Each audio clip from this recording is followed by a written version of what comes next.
Hello. Who's the first that can hear me? God, I hope you can hear me. I hope my mic is working. Hi. Hello. Shout out to the first person who can hear me. Shout out to the first person who can hear me. Audie, hey.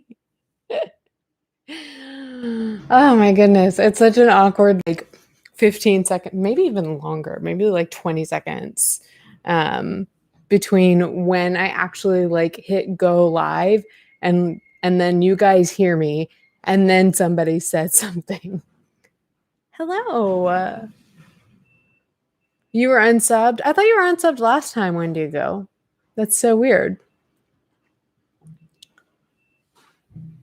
Oh, sorry, Leaf. I didn't see that. Thank you. I can't comment on what you just said for another, let's give it a minute. We don't want to be demonetized right out the gate. Hi, Megan. Hi.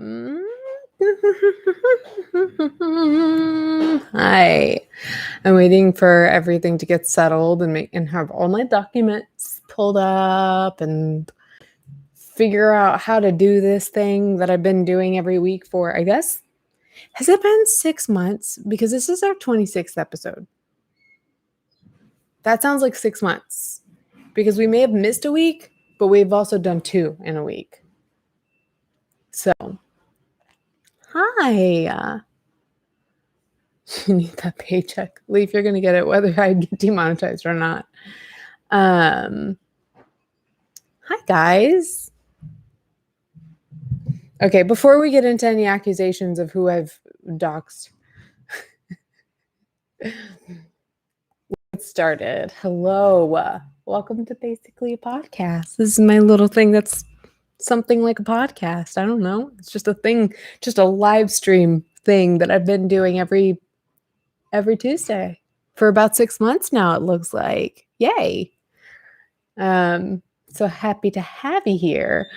Yeah, and if you're new, first of all, I don't know if you guys can hear the construction out there. They are I guess reaching their deadlines and working way overtime. So jackhammering until just late into the night.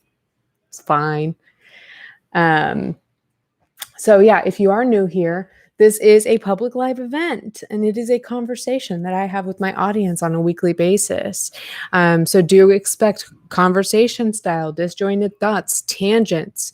I take questions and comments from my audience, whether that be from Instagram responses, occasionally Twitter, community tab, email. Thank you to my lovely producers, Leaf and Amber, who help me organize this stuff every week. And then also priority super chats, though we're pretty good at getting through all of those things that I just noted. Not every single one, but sometimes we have to pick and choose, especially if some are redundant. But yeah, let's see. Where are we? Let me give you kind of a rundown going on. Every week, I tell you guys what to expect in terms of a video, your upcoming video, and I am the worst, basically, because the video that I told you guys about last week is still the next video to come.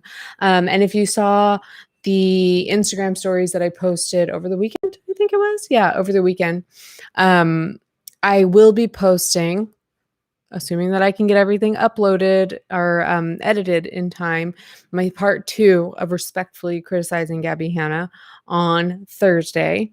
I've got so much going on between now and then that just came up, so that's fun. And then because it's going to be a long video, I'm hoping for the long people. Where are you at? I'm hoping that for the people who like long form content, that will be good for you. And then for those who prefer shorter, oh my God, can I talk, please? God, help me talk today. For those who prefer shorter Why is it something I can't say? Shorter form content. I think I may take both parts because they are such long videos, take both parts and kind of chop them down into condensed versions and give you a shorter video that basically tells you everything that I said. So, other Alicia is long.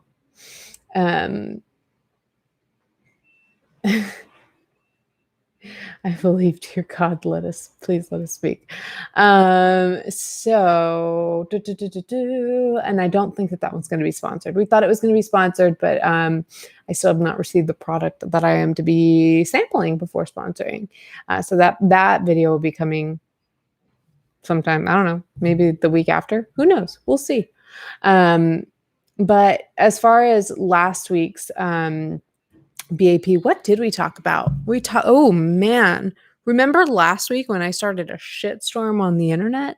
Remember when I changed what was happening on the internet for some reason? All because what did I do? What did I do? I called Keemstar a straight white man. Ooh, oh boy. Don't do that if you don't want drama in your life. I called Keemstar a straight white man. No. For shame. In fact, I heard about all the videos. This is a very short dress, so stay tuned. You may catch a glimpse of my underwear. But yeah, I heard that he posted a bunch of Twitter videos in response to me. I'm like, ew, like embarrassing for you. I'm at 48K. But I just saw the one where he was like, well, first of all, I wanted to say this, but I'm not on Twitter and we'll talk about that. But he was like, well, first of all, I took an ancestry test and I'm 9% African. So my ancestors came from Africa. And I was talking like at my phone, like, hey, guess what, Keem? I know that you probably didn't pay much attention in history, but all of our ancestors came from Africa. And then he said something like, well, I decided to SMD today, so there goes me being straight. And it's like, you're so defending your ability or your right to have an opinion, like your right to have an opinion as a straight white man has been stripped from you, as if you don't have that. To be clear, and I did talk about my topic last week was really if Gabby Hanna looks at all tea and drama channels as just tabloids, just exploitative channels that are just no good, that are just there to make a profit, that are not speaking facts, then why is it that when it comes to these straight, well, at first I said straight white men, and then I realized that a couple of the men that we were talking about were not white. And so the question was really just like, why did these straight men get a pass? Why is it that they're valid, but everybody else is still a drama and T channel tabloid and all that, and they're bad? And a jury's still out on that one. But it was a fun conversation to have. We had a pretty robust conversation around that. So if you haven't watched that or listened to that, feel free to listen to that.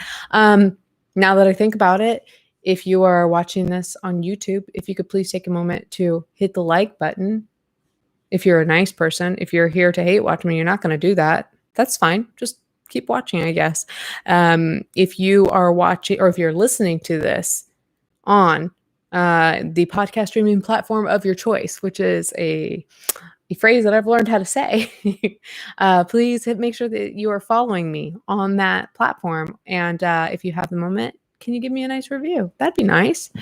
And also for those of you who are watching and or listening on YouTube, please also make sure that you are subscribed, because it looks like people are continually being unsubscribed.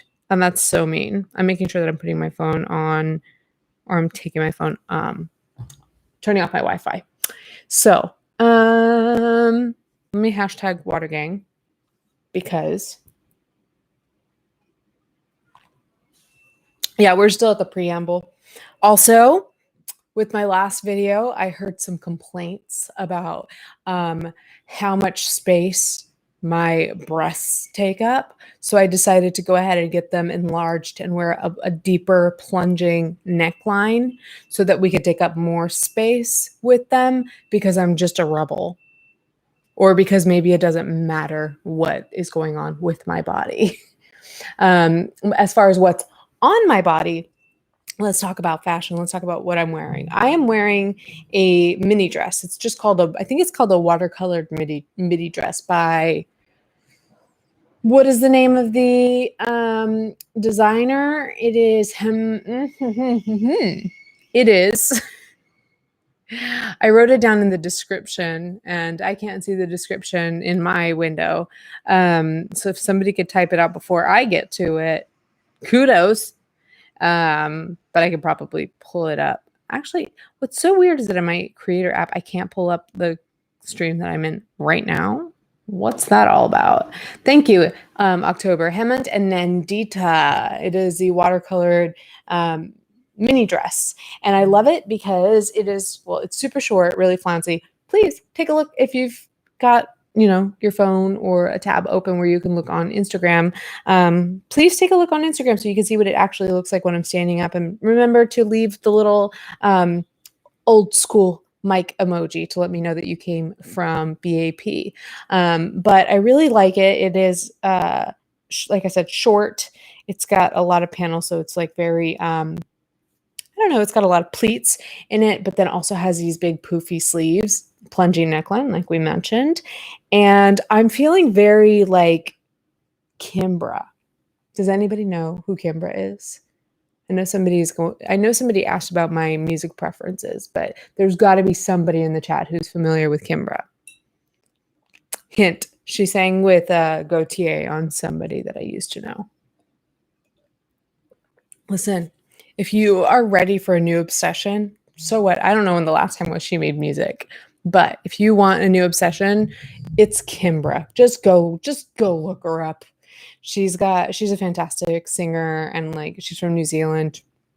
Her fashion is very much like, it's funky. It's very much what I like. And she's gorgeous. She's absolutely gorgeous. And like she had that short hair that was like curly, and she like did all this mess. It was like, yeah, it was like something like this. And I've always wanted that, but never wanted to cut my hair. And then last year when I had to cut my hair, I was like, well, maybe I at least get to go through my Kimbra phase. So here we are. This is as Kimbra as we're going to get for now. Sammy says Kimbra is noted for next obsession. She's got a song called Settle Down. It's so good. It's boom, boom, boom, ba. It's so good. And she wears these funky dresses. Love it. And then she's got one called Cameo Lover. The video is so much fun because like it's got bright colors and the dresses are fun, and the dance. Oh, it's just, I love her. Love her. I've seen her live a couple of times. I've seen her live twice, I think. Once with Foster the People. Who else I saw her with, I don't remember. But yeah. Two-Way Street is good too. She's also done some work, like I said, with Gautier. There was a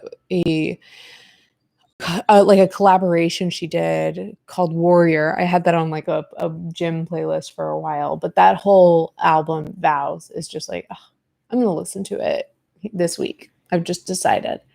But yeah, as far as fashion, sorry, this will not be on Depop. I wish I could keep this, but I am trying out a new kind of like fashion rental subscription service or something. Rachel says my hair looks healthy. Thank you. I am trying so hard to get to a point where I'm okay with my hair. You guys have heard that so much for a really, really long time, for at least a year. And yeah, it's starting to get it's starting to like at least act like hair. So, grateful for that.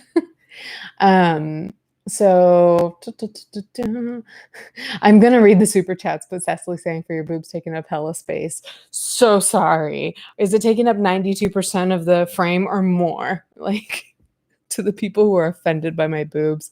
Really? Who's offended by boobs? Like, what kind of person? Like, out of my Christian house. But in terms of what's going on with me, what's going on with y'all today? Did anybody do anything exciting today? And listen, when I say exciting, I really mean like at this point, anything that takes me out of the house, anything that takes me out of my home is exciting. So today we went to the vet, and that also is why getting this chat up was a little bit, I was afraid that I was not going to get this started on time because I used Red Kid Extreme shampoo and conditioner. I've been using Function of Beauty for the past like 6 months or so. And taking prenatal vitamins because you guys swore to me that prenatal vitamins will grow your hair. Okay, sorry, I was going into my life update, but let's talk about hair vitamins and prenatal vitamins and hair growth. So I was told that Function of Beauty is amazing for hair. So far, it's been making I do like how it's made my hair feel, because prior to, it was like my hair was all kinds of like crunchy. And then I was told take prenatal vitamins because maybe that's why this is taking up 92% of the frame, No, but then I looked it up and I was like, what is the efficacy? Efficacy? I feel like that's the word, but now that it's coming out of my mouth, it sounds weird. Efficacy. Yeah. What is the efficacy of prenatal vitamins for hair growth? And I was reading online that like prenatal vitamins don't actually help with hair growth, maybe, or it's not proved, but more likely that people think that it does because during pregnancy, like hair grows. But I will say, because the reason I ask is because I was pointing out to Jake that I have like all these new baby hairs like along my hairline. And so I'm like, is my hairline like, am I growing more hair along my hairline? Because like, I'm not mad about that. Being pregnant helps hair growth. That's good to know. Also not helpful for me because not something that I'll ever, partake in. So what shampoo and conditioner do I use? I don't know. Just as Function of Alicia on the side. So let's see. But yeah, I took the boys to the vet today. That was an adventure because Atticus is just, Oliver's fine going to the vet and like, and just kind of traveling in general. He's actually used to like being in the car. We used to drive 3 hours each way every weekend in college together. He's okay with it, but Atticus, he freaks out, like not knowing where he is and all that. He gets very, whew. But if you want to know how the boys are doing, turns out Atticus's teeth, oh my gosh, embarrassing. Like he's so healthy. He's my model cat. You guys have seen how perfect Atticus is, right? Ears so clean. Everything so clean. Body perfect. Like what's the perfect body score for the pets? 5. He's just perfect. Athletic, charming, all of those things. Every positive thing you could say about someone, you can say about Atticus. And then they pulled back his gums to look at his teeth. And I was like, I have never seen that before. Like I've never seen that before. So, I don't know, you guys, I would venture to say that 90+% of you guys are pet owners. So maybe you guys have seen this before, but his like teeth it almost looked like there was like fungus growing on them. I know that's really gross, but like, it was just like really gross. It wasn't like discolored or anything. It was just like, I don't know. It just looked like, it looked like there was like coral reef on his teeth. So, I'm going to go ahead and just spend all my money to take him back to the vet tomorrow. And, my baby boy's gonna have to go under and get a teeth cleaning. So hopefully he won't need extractions, but we won't know, until they actually get him under. So that's happening with Atticus. As for Oliver, they found that he had some sort of infection in his ears that was making his ears dirty.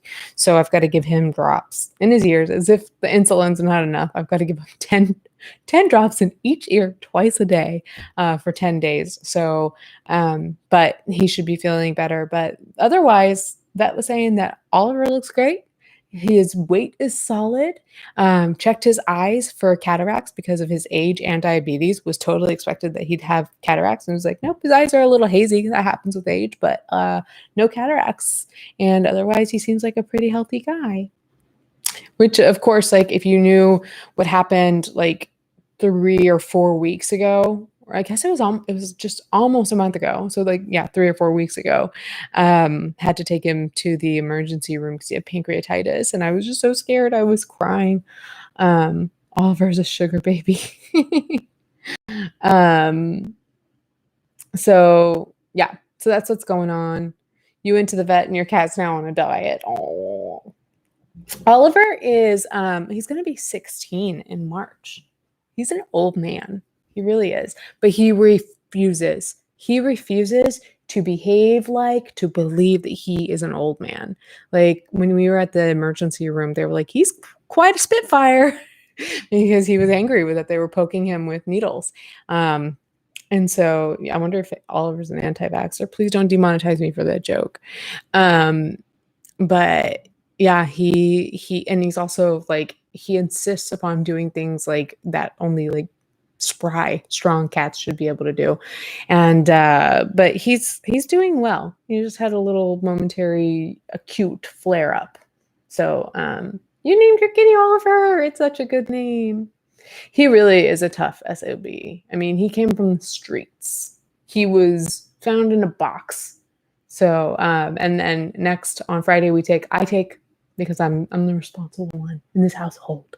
I'm going to take Moses to the vet, and see if we can find she's our mystery cat, like what's the deal with you? Can the vet illuminate us more on even just how old you are?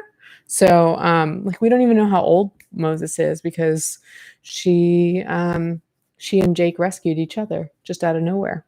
So that's what's going on in my life. I got out of the house today, but also it made me very frantic and busy today. So let's see. Yep, you've got information on what I'm wearing today. Hopefully you're checking me out on Instagram, leaving me a little mic emoji. In terms of any content warnings for today, I only briefly looked over what we're going to be talking about today. I imagine we're probably going to touch on the Trisha stuff.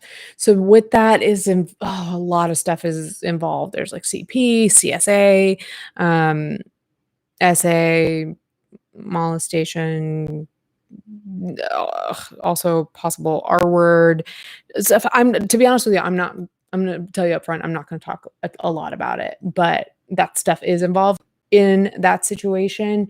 And in terms of any other questions that I got, I may talk about ghosts. If I can even think of any ghost stories from around here. I'm such a bad Savonian person who lives in Savannah. Let me take a moment to check out the super chats because I see a few of you guys have been donating and I want to say hi. Moonchild was the first, the color scheme in this whole video. Heart. Thank you. Just a kid that rants says, how are you so hot? You make me weak in the knees. That made me weak in the knees. I don't know. I don't mean to be. Just kind of fake it till you make it. Put your boobs out. Thank you. That made me feel nice. And Alistair, hi Alistair, says, hi Alicia. We still good after our talk on Trisha? We are still good. We're always good. I totally appreciate and respect your opinions. Also, like, I may very well have the same opinions at this point. I don't even know. So yeah, so I think I mentioned this earlier, but if you want to be part of the conversation every week, just make sure that you are following me on social media. Hello Leash everywhere. Prompts are posted on Instagram and Twitter. They're also posted on community tabs. So if you're subscribed, you can find them there as well. These are all posted on Mondays. So you know what the topic is, and we have an opportunity to kind of like send in our thoughts or our questions. But also you have the opportunity to email bap@helloleash.com. And that's monitored by my lovely producers who gather questions and anecdotes and comments and stuff, opinions from you guys for me to read. And then also, like I said, you can engage in the moment with super chats. So yeah, we've already talked about that, but just wanted to be clear. Yeah, let's look at this. This isn't Ask Me Anything. This is not to be lazy, but you know, it was either that or take a break from the internet. The internet, can we take a moment? The internet's weird right now. The internet is weird. It's toxic as hell. It's scary. It's stressful. If you see any posts essentially like promoting my videos or providing prompts for BAP on Twitter, it is not coming from me. Just so you know, the person who is managing that is also noting that on the posts. But you guys heard me talk about a little over a month ago about how I'm leaving Twitter. And that was, at that time I had deleted the Twitter app from my phone. And I was like, at least this way I won't be like kind of like incessantly checking and like with FOMO and not having the app there, so that if I wanted to respond to something, I could just go into a browser and I could respond if I have something to say or if I have a video to promote. Then it just got to the point where it was a little too easy to open up that browser in my phone and engage with just all the toxicity. And it's kind of scary, to be honest with you, some of what is out there, because there are a lot of people. Let's talk about it. You want to talk about it? I want to talk about it. There are a lot of people on Twitter who seem to exist to make the lives of other people miserable, to remind other people of their existence, to just do everything they can to kill their joy. And you can't say anything, because if you say, hey, it seems like you're existing just to hate me, just to try to make my life miserable, blah, blah, blah, they think that they're doing what commentators do with their channels. And that absolutely is not the case. So just as a message to anybody who might be out there existing on Twitter. And here's the thing, if you're wondering if that's you, it might just be you. I'm not saying it is you, but I don't think there's anybody who's going to there's maybe somebody out there, but there's not a lot of people who are going to be like, oh yeah, totally, she's talking to me right now. But if you hang around Twitter all day, just like waiting for a moment to upset someone, I might be talking about you. And so, one of the things that people say in every single community to kind of get at people is like, go outside and touch some grass. Seriously, go outside. Like, do some. That's why I was saying, like, go to the vet, because like doing things like this, like really for me, kind of just like grounds me in life and reminds me that there are things that happen. There are so many more people than those that exist on Twitter just to hate you and try to make you hate your own life. But it's just like it's not healthy. It's not good for anyone, and you're not quote unquote returning the energy that anybody's putting out. I'm not following you around the internet. I'm not even following these people that I'm talking about. I'm not even following them around the internet. When something happens, I talk about it, just like everybody else is talking about it, just like you're talking about it, just like people on Twitter are talking about it. And I'm talking about it a lot less. The difference is that I have a smallish platform where I've got a following and people listen and engage in these conversations. So thank you to those of you who engage in these conversations in good faith. To those of you who exist to try to make me miserable by reminding me of your existence, you're just going to have to pay for super chats and pay for my Patreon, or at least give me views on my YouTube channel. So thank you. Thank you for that. Let's see. I saw some interesting, a couple more super chats come in, or just one more. So Texas Girl said, any estimate on when Patreon will have a Discord only option and price? I used to be on it, but had to leave my job and couldn't afford it anymore. So as of right now, pretty much all of the the Patreon perks are at a $5 price point. And there's a $1 option because people ask me to provide that just for people who want to give a little monthly donation.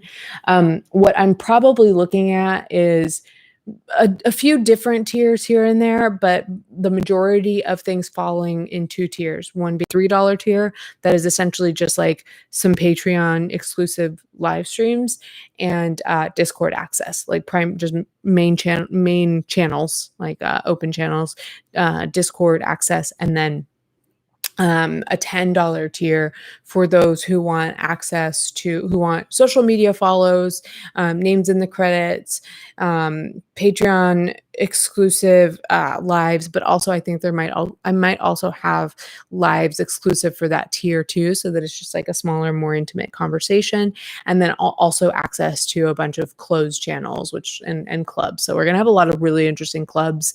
Right now we have the rooms, which I'm not sure if I'm going to move that to that tier or keep it at the $3 tier, but that's essentially like the AA kind of equivalent for our Discord. It's for people who want to learn about addiction or are living with addiction or in recovery. We have that. We have Omni Club, which is kind of a philosophical discussion club, book club, and Harry Potter club. Not much is going on with them, but I would love to find people who are interested in doing more with those, that would like to take those on. We believe we have a neurodivergent club coming, a game night club coming. There's other things that I have ideas for, but yeah, really interesting stuff. And so people will just have access to all of that stuff. So it'll be a lot of fun. So, let's look at what some of these questions were that people sent me. And because I have people to help me keep organized, these look like they're kind of siphoned into different categories. So, and honestly, it looks like we're talking about kind of like other YouTubers right up front. So if that's what you're interested in, let's talk about it. So this was an email from D. Kane regarding the H3 subreddit. And it says, at what point is Ethan going to take responsibility for what's on his subreddit? They're facilitating bullying and harassment. They're doing it to Trisha and Ryan Kavanaugh and countless other people in the past. Ethan and his employees moderate that sub. They should be held responsible for what's on it. They saw members exposing Moses' private information, his ex-wives' names and jobs, and did nothing to stop it. When is enough enough? Oof, I wish we weren't starting on this note, because first of all, me so much as reading that Ethan Klein has done something imperfectly means that I fully endorse and back Trisha Paytas 100%, and that's so not the case. And I do want to touch on this too. I've noticed that it's not just me, because I have. I think I said this in Discord, but I watched a couple of videos from Dustin Daily, and in the first video where Dustin kind of tackled this topic of what's going on with Trisha Paytas, he literally called Trisha trash. He said Trisha Paytas is trash, and then just like went off about what's going on with them. And then in the next video, he's like, I'm getting all kinds of comments about how I'm defending Trisha when I literally called them trash. And so I noticed that. And so I was like, oh, so is this happening for like everyone? And then I watched I've watched a few Peter Mon videos about the situation, and same thing with Peter. Like, oh, he'll say, I know y'all love Ethan, hate Trisha, but like also Peter will go off for 30 minutes about Trisha, criticizing Trisha, and then we'll get comments about how like you're just like defending Trisha. So it's just like, do we just accept it at this point? I don't know. I don't hang around Reddit. I did notice one thing that Peter said in his video that I was watching before while I was getting ready for this. He did say something about how Trisha was in the exposed text messages between Trisha and Ethan and Hila. Trisha was asking Ethan to basically make it stop. Whatever's going on in the subreddit, please make it stop. A lot of the hate is coming from the subreddit. Whether or not that's true, I'm not commenting on. But then Peter was like, Trisha is saying this as if Ethan has any control over what happens on the subreddit, unless he and his employees moderate that subreddit. So Peter is not informed, and I imagine a lot of people are not. But as far to my knowledge, yes, his employees do moderate that subreddit, and everything about this situation unnerves me.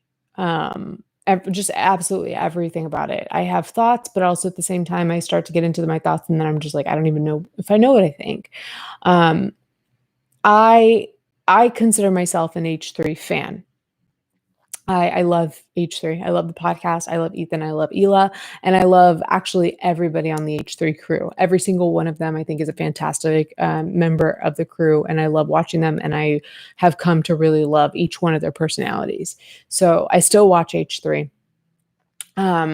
But when it comes to this stuff, I do get a little bit nervous because I did notice even with me when I made a video about called the Pizza Curse, when I talked about the dissolution of frenemies, and I was kind of split down the middle in terms of my criticism of who was at fault for that situation. Which, like, can we take a moment to note how disproportionately upset we get about some things and not about others? Like, we were talking about recently about remember how upset people were about the photo that caused Dramageddon of 2018 with Laura Lee, Nikita Dragon, Manny MUA, and Gabriel Zamora flipping off the camera. That was the first Dramageddon, or of recent years, where just like people were canceled left and right. And I even said, like, can we believe that Laura Lee was canceled for that? And really all of them were kind of canceled for it, except for Nikita Dragon, because she's problematic and will always be, and didn't care to address it, apologize, or anything like that. But and that's funny how that works, right? If you're a villain and you just don't address things, and you just don't get canceled. So it's only decent people or people who want to be good that get canceled. Anyway, and it's funny to me because there was so much that Trisha did on the Frenemies podcast that was bad. That was horrible, awful, terrible stuff. And people forgave them because they were on a redemption arc. And it was, as long as they addressed it, as long as Ethan forgave them, as long as Ela forgave them, then it was fine at the time, I remember.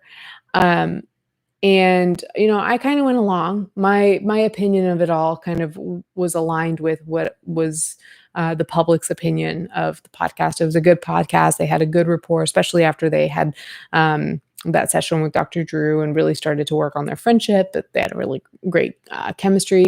Now, watching this, I'm just like, I really wish that these two people had never met. Like, it just scares me.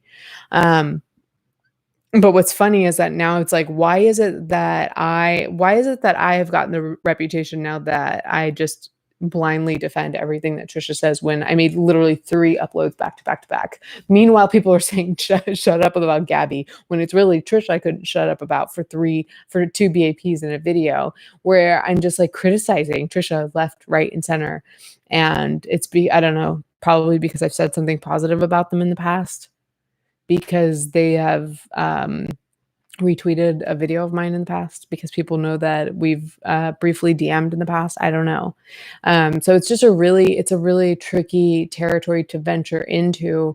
And then the fact that I don't know what to even think about this situation. And then I get so, like, if you guys could see the inside of my head when all this stuff is going on, it's just like, when it first started happening, I wanted to understand what was going on so that I could, like, develop an opinion, basically, and inform my audience of that opinion. And so, like, I'm trying to gather facts. I didn't really understand at the time, like, what was even happening, because let's be honest, a lot. It was like Trisha, made some claims of CSA and CP against a teacher that they had, arguably, whether it was when they were 6 or when they were in 6th grade, there's discrepancies there. People are saying that, Trisha said that this person was arrested for having CP on his computer at work, I think. Which, now that I think about it, computer at work wouldn't really make sense if you were talking about when you were 6 years old. I don't think, because Trisha's not that much younger than me, but our teachers didn't have computers in the classroom. I was in kindergarten, 1990. So, but maybe perhaps when Trisha got to the point where they were in the 6th grade, maybe. I don't know. So anyway, it's confusing as hell. And then there's all this stuff that came up about Moses. There was stuff about Moses potentially cheating. There's this ex of Moses who Moses says is not his ex, maybe somebody he hooked up with. Accusations of things that I've never even heard about. Like, I don't even know what they mean. Um, and just like also some terrible things that he has allegedly said about Trisha. It's just such a mess. It's so stressful and it's so sad. I know that I started with like a question about the H3 subreddit and just started going into like my thoughts on this situation. But I guess I kind of have to think like think these thoughts out loud in order to get to the point where I talk about how um, I love H3, but the H3 fandom scares me. And that is not to say that Trisha is in the right about anything, literally anything. I'm not talking about Trisha. I'm talking about the H3 fandom right now. And me considering myself a fan. Uh, Watching just kind of like how people came for me after that video, I was just like, oh, okay. Ooh, I didn't realize that there was a side of these people, which is fine. But then sometimes I do wonder because for a while there on my channel, I talked a lot about, basically abuse of power and mobilizing your fan base to harass people and just how wrong that is. Like, I'm never going to change my stance on that. That is wrong to do. And then I would see, I would notice Ethan would make these calls to like quote unquote the foot soldiers. And I would be like, is this ooh, like I would be watching as a fan and I would hear him call on the foot soldiers to do your thing. And I would wonder, like, is this kind of like what I've talked about in terms of just like what I disagree with? Ugh, I don't know. But at the time I told myself it's all they're doing is like tanking Shane and Ryland's wiki feet or whatever. So like if all they're gonna do is tank wiki feet, then fine. Like I'm not gonna get too upset over that. But the fact of the matter is, I don't know how much the H3 fandom really truly harasses people because I'm not so much on that end of it. Like I said, I got like a sampling of it for a little bit. So I can't be like, Ethan needs to get a handle on his fans because they're doing this, that, and the other. I don't know how much they're harassing Trisha or if the people who are harassing Trisha are really coming from there. But I've never heard, let me amend that. Prior to this post telling people for the sake of him and Hila, do not harass people. Prior to that, I'd never really heard Ethan tell his fans not to harass on his behalf. And that's something that I find concerning because I so respect Ethan as a person and as a creator and them as a couple. I respect them in so many different ways, but that's just like one little, I don't know if it's just a critical flaw or just something that is maybe I'm getting a skewed perception of or what, but I have never really quite seen Ethan discouraging his fan base from really like trying to ruin people's lives. Or maybe I'm just okay with it. Maybe me being the hypocrite I am when I see him going after Ryan Kavanaugh, who I don't have any personal vested interest in, like, right? I don't know anything about him other than, he was the D-bag that's been trying to sue H3. It's funny. It's funny when you hear about like these millionaires and, these seemingly innocuous things that Ethan has his fan base do, like writing, he'll say things like, go write an honest review of Triller on the App Store. But like, what that means. And so when I'm watching it, I'm like, he is saying to write an honest review. So I don't know. Like, it's not, I have no answers about when they're going to get a handle on that, if they're going to get a handle on that. They seem to be a pretty respected, a pretty well-respected channel and fan base. So like at some point, when you think about other fan bases that are far more toxic, or let's think about it this way, like creators that are far more toxic and encouraging of even worse behavior, how little those creators and those fan bases change. I don't know that. Where's the incentive, I guess, is what I'm asking. Like, where's the incentive for the H3 fan base to change? Because they're only so bad, I guess, is what I'm saying. But I do think there's room for improvement, and I do think that creators in general should check in with that every now and then. If your fan base is being accused of doing something, then you can't necessarily control what everyone is doing. I've seen some things happen to people who are like in opposition to me and my platform. I've seen some bad things happen to them, and I don't know who's committing those acts, but I can speak out against it. I can speak out against the behavior. And I do think that creators have a responsibility to do that. And it's not something that I see happen enough, to be quite honest. Like, I think that all creators, from time to time, that have any sort of fan base, especially those that can be mobilized, have a responsibility to say something from time to time. So I kind of wish that he being Ethan would speak out against harassment a little more often, but it's serving him right now. So I don't know. I don't know what else to say.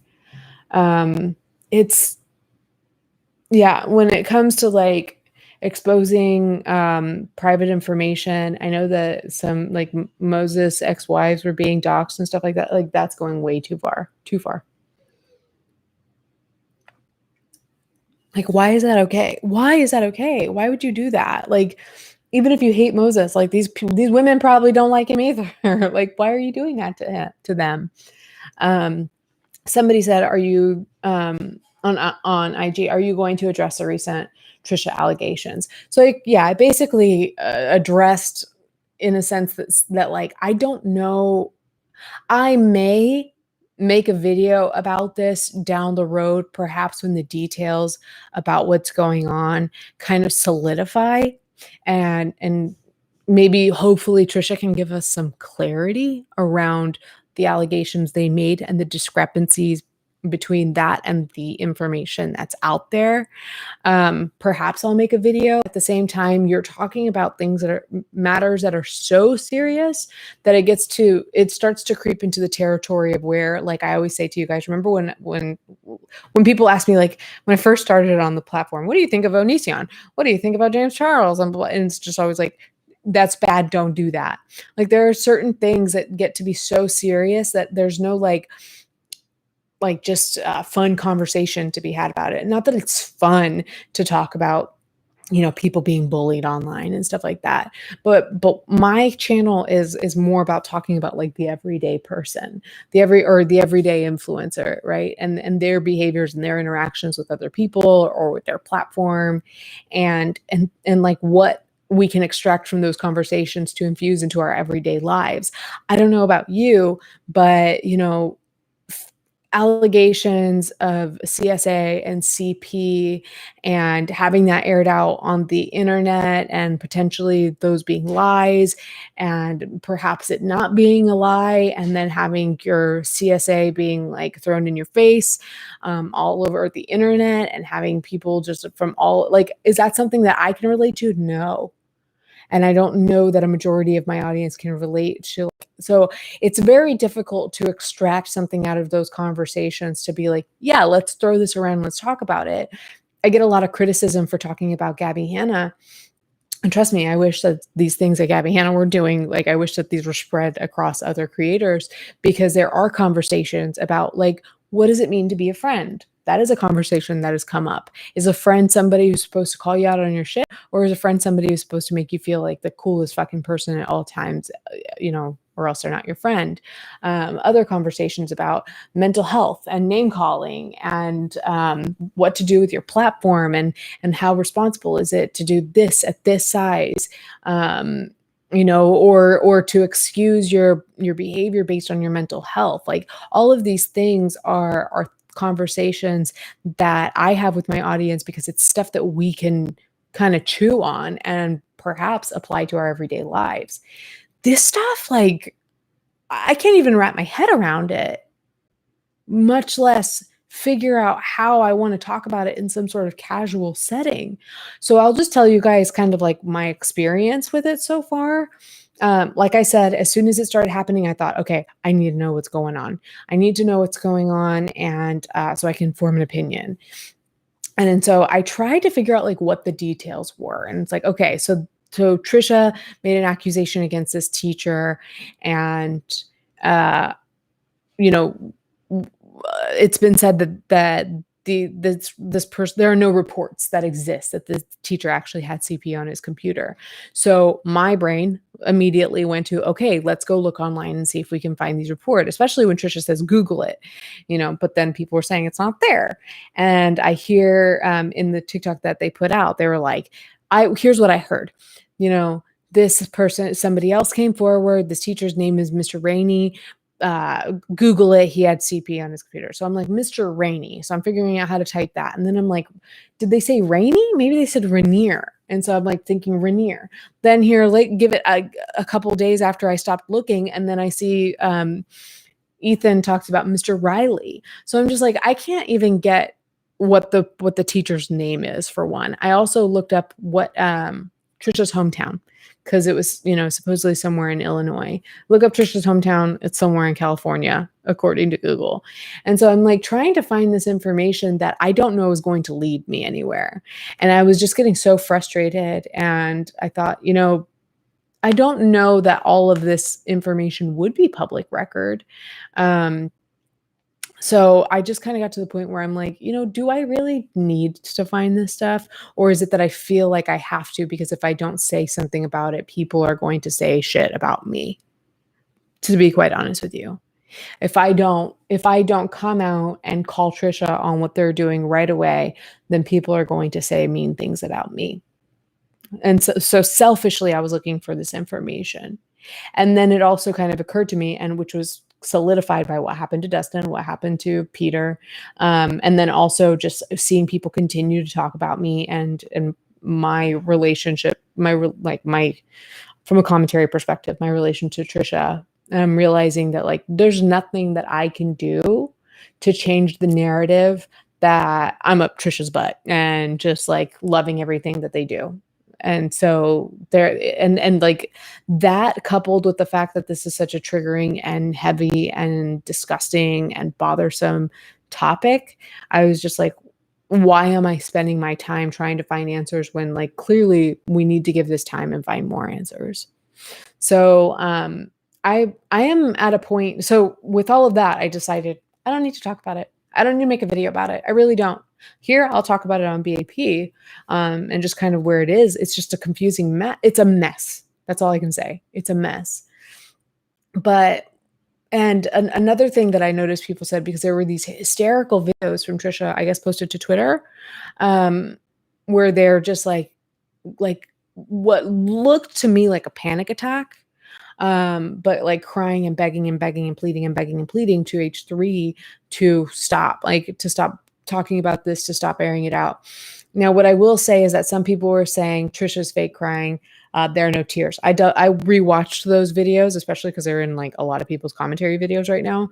There are tears. There are tears. There is spit and there's mucus. It's all over their face. That doesn't necessarily mean that these things are true.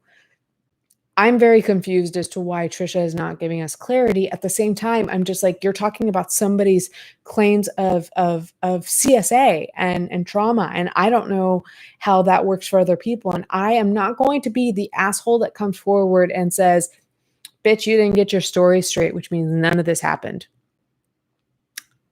Take me to sue court, because I have not been one to deny anybody's SA claims. So, you guys want to talk so much, not you guys, but like, some people that are watching, talk so much about how much I hate on Gabby Hanna. Have you ever heard me question her SA claim? Absolutely not.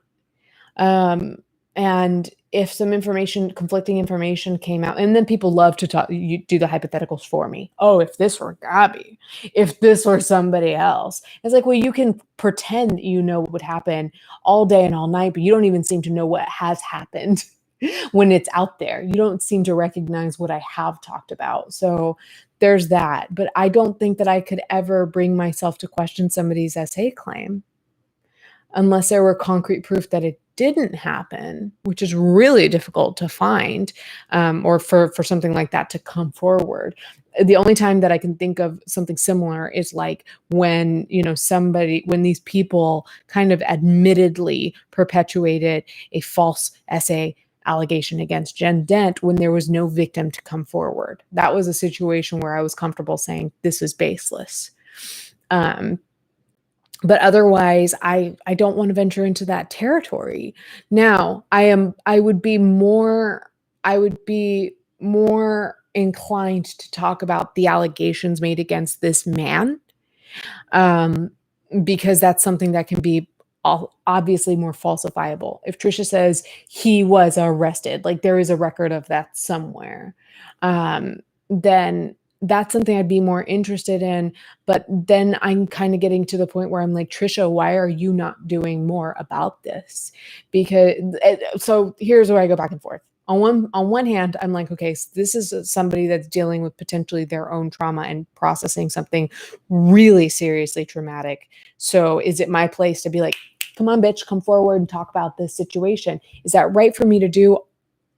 Probably not. But also it's like, okay, well, there's a lot of discrepancy and people are calling you a liar with good reason, because apparently like the information that you put out there is wrong, or like I said, there's discrepancies at the very least.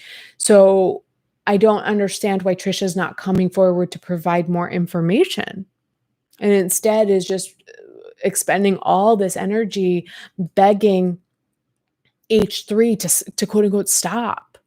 When I'll be honest, I don't think that Hila and Ethan are, the way that they sounded in those text messages. I'll get in trouble for saying this, but fuck it. Like, I'm not that liked right now by a good portion of the people whose eyes are on me. So whatever.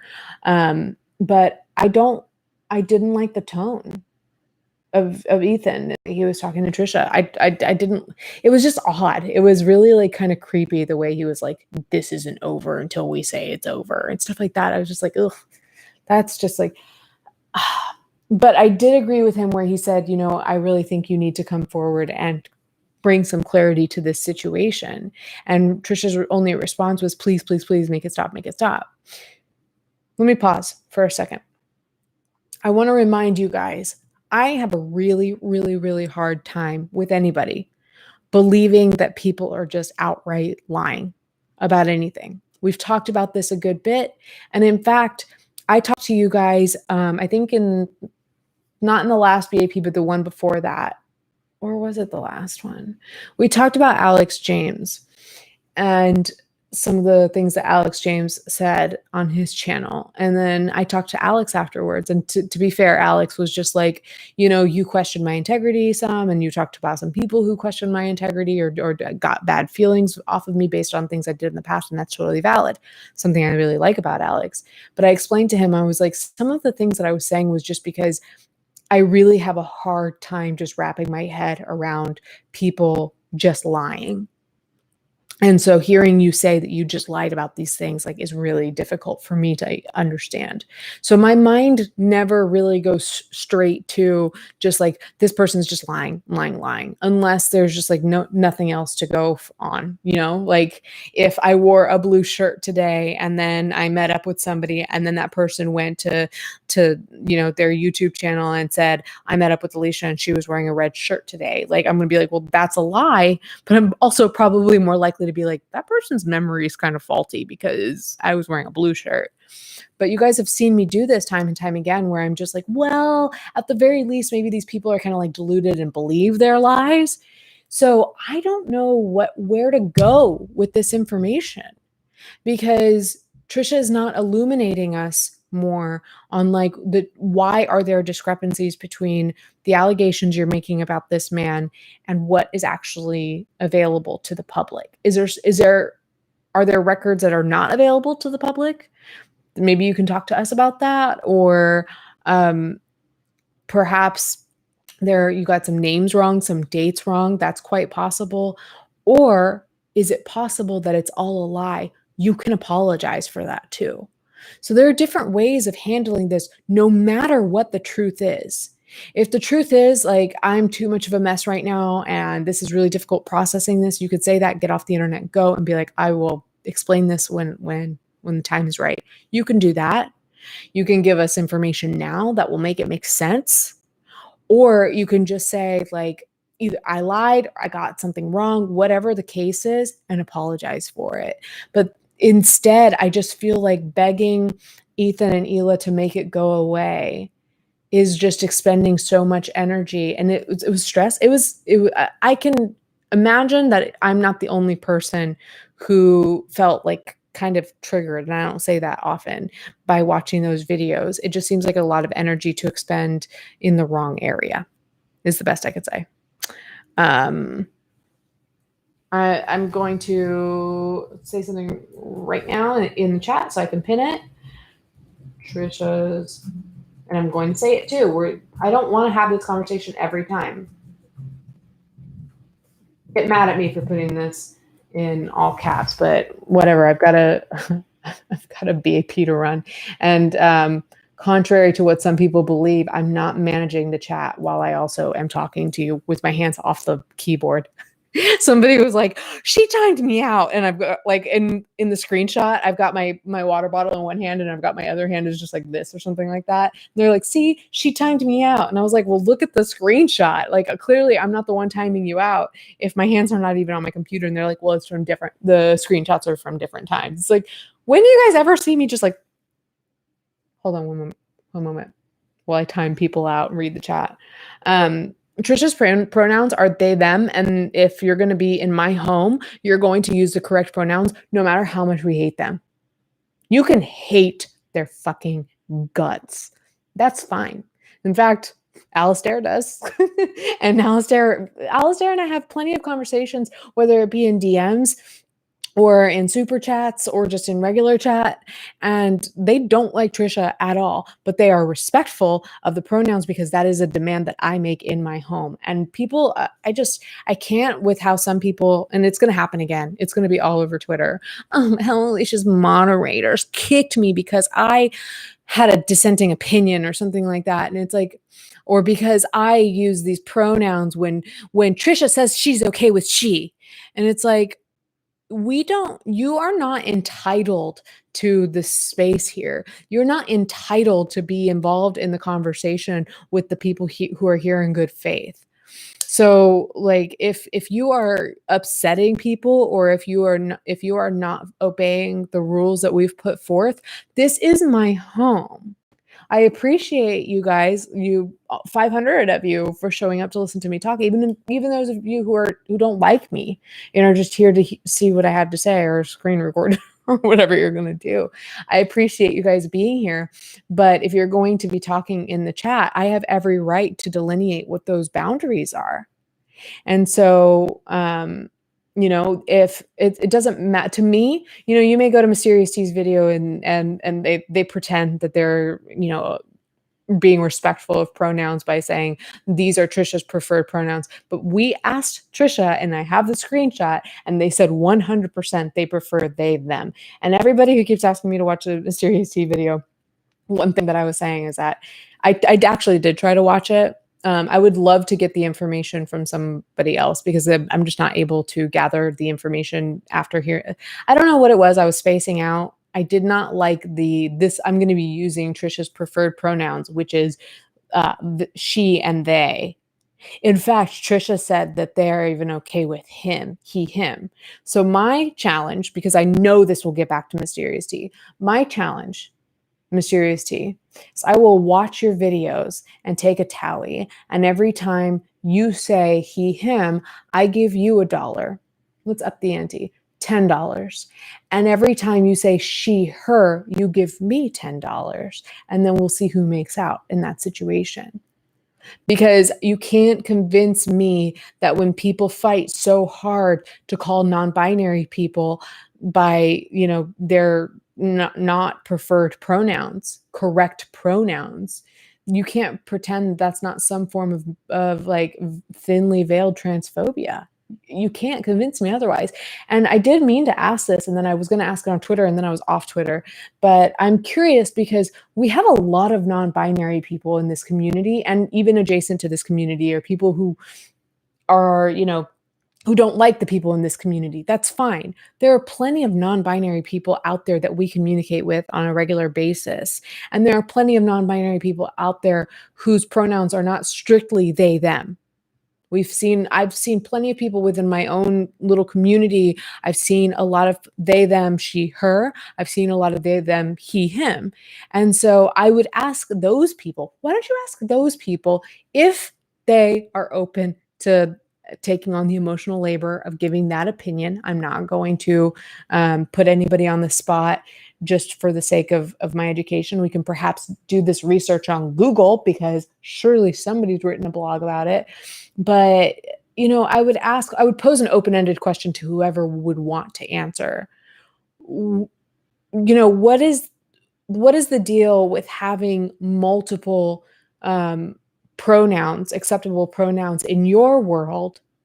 And then when you have one that you prefer in certain situations, like, hey, I prefer this with strangers or the general public, what's the thought process behind that? And how does it make you feel when this happens to creators like Trisha Paytas, or the conversations around Trisha Paytas? And trust me, it is because it is Trisha Paytas that people have this conversation, have this argument. If this were, I'm trying to think of somebody universally loved. The only person who ever comes to mind is Jenna Marbles. If Jenna Marbles came out today as non-binary and said, Julian calls me she, her, my mom calls me she, her, but everybody else, I prefer they, them, the world would have a field day if anybody said anything other than they, them. And that's the truth. So I hate that we have to have this conversation every single BAP. But I also feel like there are some people that feel validated, that feel heard when we have this conversation, because it's so stupid that this is still continuing to be a fight on the internet. It's stupid. Just use the pronouns that people ask you to use, and I promise you, your argument will be that much stronger. If you're like, hey, Trisha Paytas, they're trash, then people are going to be like, well, damn, this isn't even a transphobia thing. This person just really doesn't like Trisha Paytas. Use the correct pronouns, have a stronger argument, or call them he, him, and let's see where that takes us. So, and maybe stop gathering stop informing your opinion based off of what, you think is right. And maybe find some resources that are written or published by actual non-binary people, because I don't have all of this stuff right. And I've fucked this stuff up a lot when it comes to gendered language and accidental misgendering of people, non-binary people and trans people. I've done it. But I do my best these days to inform those opinions around, or just what I know to be true. I get that information from the people that identify that way. Like, who are you to be a woman talking to your female friends about what's right, and that's just an example. So anyway, that was a really long answer, but at the same time, I know with everything going on around Trisha, that was something that I was going to have to address, but it's so complicated that it was going to take a while. We've been at this for over an hour. And then on top of all of that, you've got the allegations against Moses, which is so much more that I don't even know that I can wrap my head around. But I will say and this might be something that I might be more comfortable making a video about, because it's something that I can at least start to wrap my head around a little bit more. But I'm really having a lot of second thoughts about Moses as a person. And it's sad because, earlier on in this relationship, I was like, you know what? Trisha's a work in progress, and they're going through a lot, but it seems like Moses is a really solid, good partner for them. And just the more that I'm finding out, and then there was like the stuff about family. There's like, how like he's been kind of rude to Ela and has just been kind of like rude to his family in general. And I didn't say much about that because I know that there are plenty of people within my audience that have maybe contentious relationships with family members. And so I didn't want to say much there. And my family is just as dysfunctional as anybody's, but I have a really hearty respect for family, and I don't see that in Moses. And so I started to feel a little bit funny about that. And now I'm seeing just like, and then that also started to make me wonder, okay, if he seems to be this like dismissive of family in general, or his own family doesn't matter that much, what happens when they start their own family? Because he and Trisha want to have kids. So what happens then? Like, is he going to be a present father? Is he going to encourage those familial bonds to be intact, for them to be there for each other? And then so I had these things like kind of like tinkering around in my head.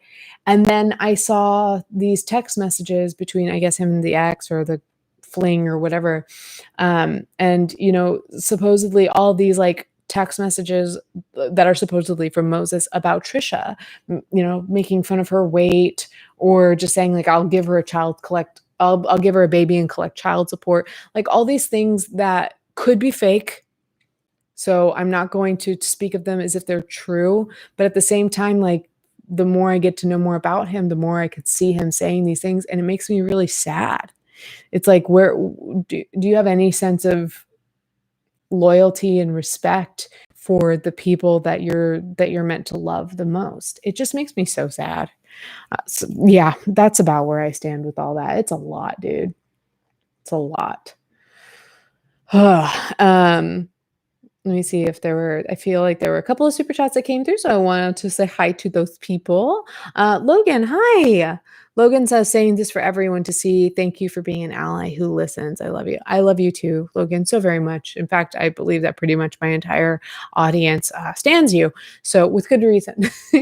But I do appreciate you kind of putting that message loud. And I like when I give these messages because I feel firmly about them. If I'm wrong, I would love for somebody in the trans or trans/non-binary community to let me know. But if I'm right, I do love it when those people come forward to co-sign that or back that up, or something along those lines, because I need people to know from the source. This is important to people. It's not about my love for Trisha Paytas, and it is not about your hate for Trisha Paytas. It is not about Trisha Paytas. It is about respect for people and their identities. And trust me, in 50 years, you will look back on this and this will not have aged well if you are on that side of this argument. I promise you, it will be embarrassing. Forget 50 years, give it 5 to 10 years, you will be embarrassed. Moonchild says, cis people have NB. Cis people have non-binary. Oh, like I see heart. Okay. Loved ones. Okay. I think I can read it. Moonchild, you're kind of like Gen Z. And so there's my old boomer ass is like, how do I interpret this text message that came through on my cellular phone? Moonchild says, cis people have non-binary loved ones. We protect our peeps.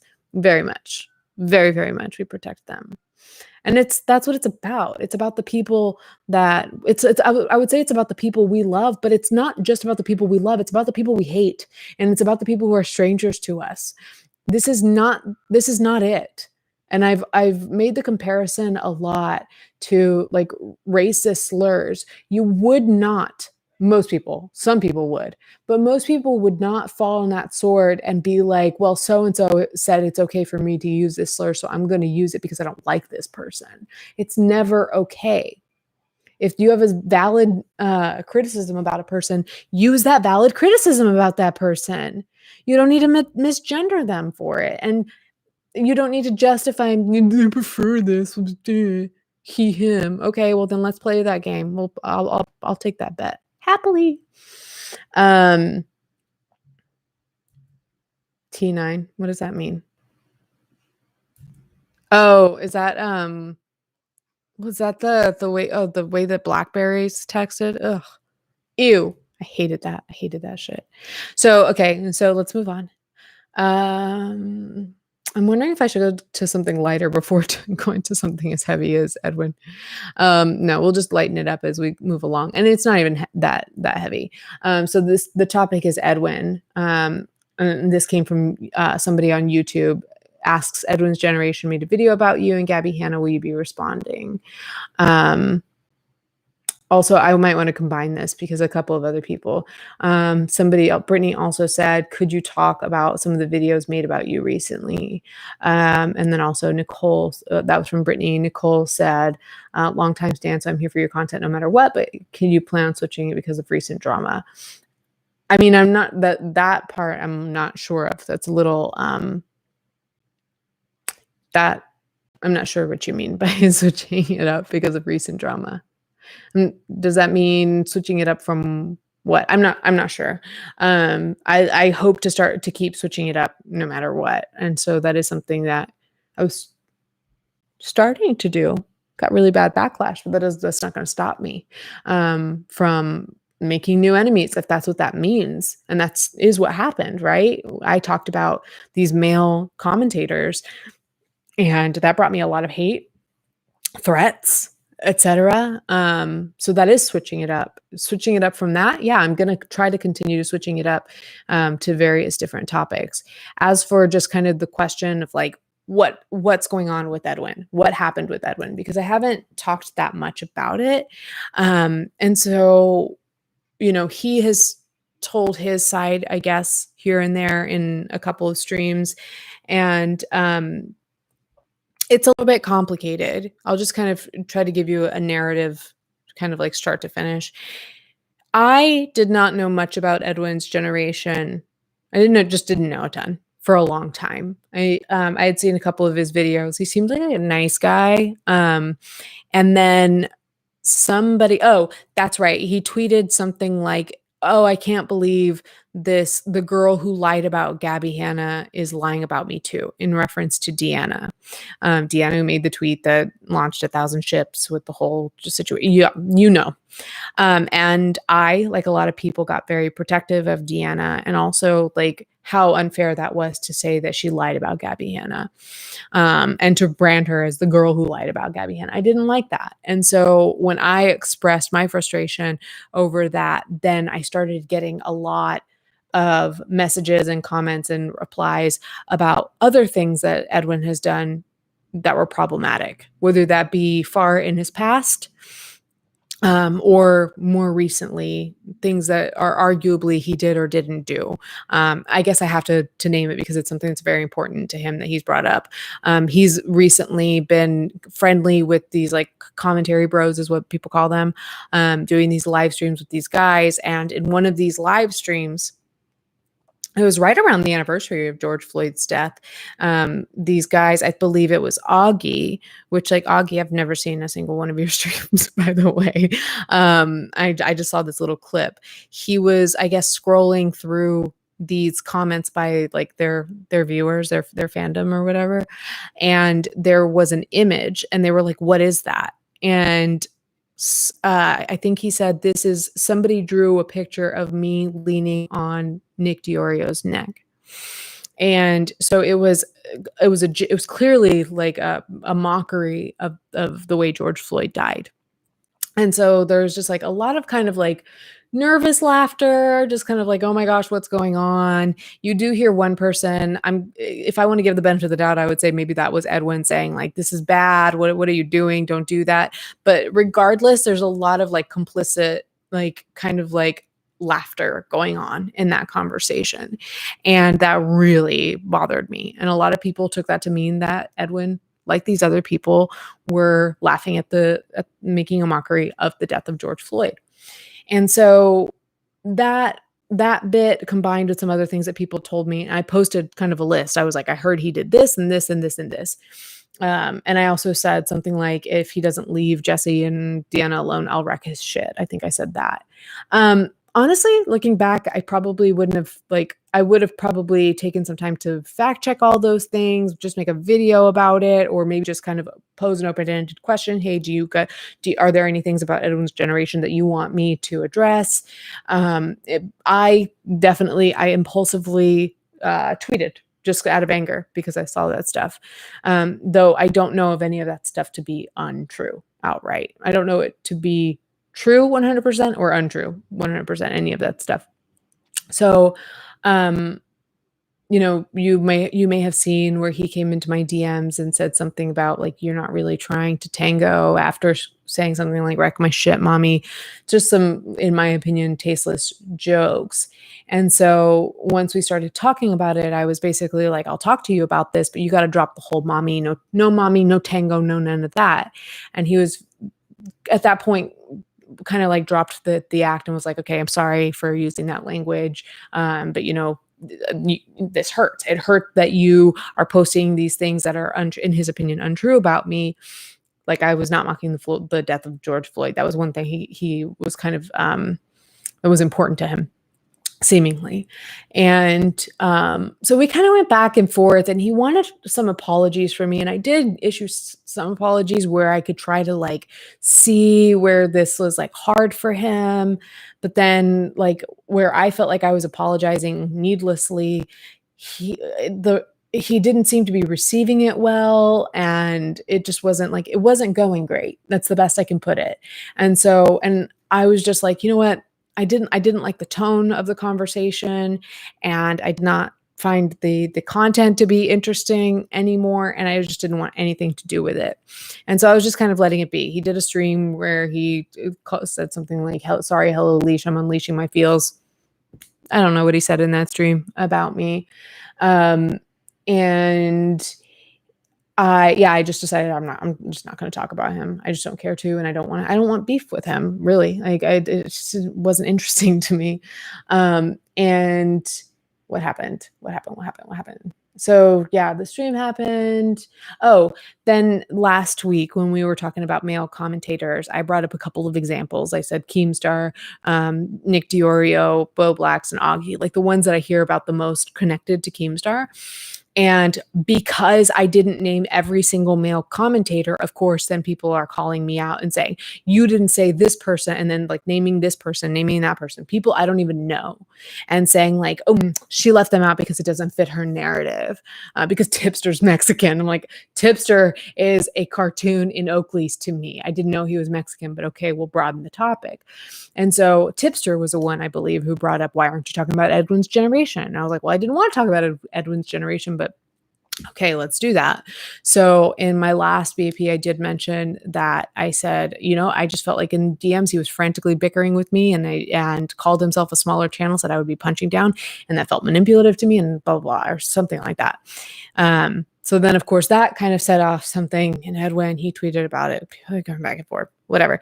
Let me just say, at this point, please don't send me any clips, or like, I'm not on Twitter anymore, but any more clips, tweets, or anything like that. Because one of the problems I noticed is that Edwin and I were being sent stuff that was old. And so every time we would talk and kind of like sort things out, then somebody would send us something that was old and not good. And then that would reignite this like argument. So, we did end up kind of like arguing about this again. And I was like, yes, because he didn't like that I said he was frantically bickering. And I was like, that is exactly how it felt to me. And he told me how I made him feel.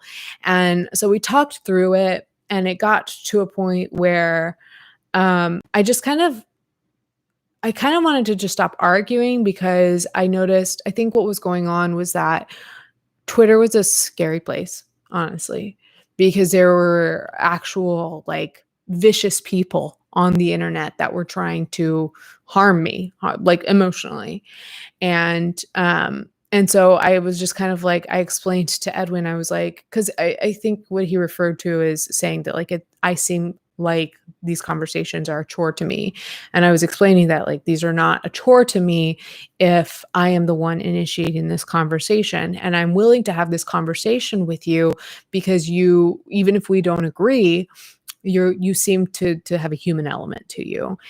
You seem to see the other person on the other side of these conversations.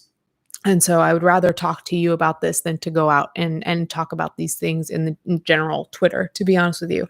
And I also got vulnerable with him, and I was very nervous about getting vulnerable with him because I was like, I recognize that you can go tell your friends that I was upset about this that somebody said, or that I'm worried about what is being said over here, and they can make fun of me. They can do whatever they want with that information. He was very decent, and we got to a point where I think for me, I just kind of wanted to just like drop all the bickering because we were just going back and forth about details about, like, well, technically this didn't happen. And then technically this did happen. And I didn't want to watch the streams about me because I heard my friend. Let me just pose this question. And this is no shade to Edwin. But say you were Edwin and say Augie and Bo Blacks and Nick Dewey. I'm laughing because just by saying their names, they're going to like come for me. Say that those guys went to Edwin and they said, hey, just so you know, Hello Leash talked about you on her stream. And she said X, Y, and Z upsetting things. I wouldn't watch it if I were you. You'll be upset. Then I would expect for Edwin to not want to watch my stream. I don't know about you guys. If your friends go to you and they go, hey, somebody said this thing about you, or somebody implied that maybe you're like somebody who kind of like needs help, maybe somebody who's like kind of unhinged, or, this was kind of the tone that I picked up on. So I think that this might upset you. I think it's fair to say like, hey, my friends told me that it was like this, and I don't want to subject myself to that. Particularly at a time where my anxiety was really, really high and I wanted to look after my mental health better. And then I saw that some of my subscribers were calling into his stream, and I saw some clips here and there, and I was really kind of interested in what happened. And then also I found out that like my legit hater stalker single white female person called in, and that person gives me anxiety out the wazoo. So like there are various reasons that people might not want to watch these streams, and legitimate reasons. And I started to feel like I was pressured to watch them. He wanted me to watch them because he felt like they were a better communication of how he feels about me than what was coming across in the DMs. And I was like, I appreciate that. Let me see. He's like, on your own time, if you decide to, blah, blah, blah. So it kind of went back and forth in terms of like how friendly we were being with each other. And then it would be next, I'd be like, I heard you're talking shit because somebody sent me a screenshot of a tweet. I'm like, why are you talking so much shit if we squash this in DMs? And then of course, like then we go back and forth. So yeah, at this point I got vulnerable and I was like, I'm upset about this. I'm worried about this happening. And he was I don't know if he wants me to share this with him.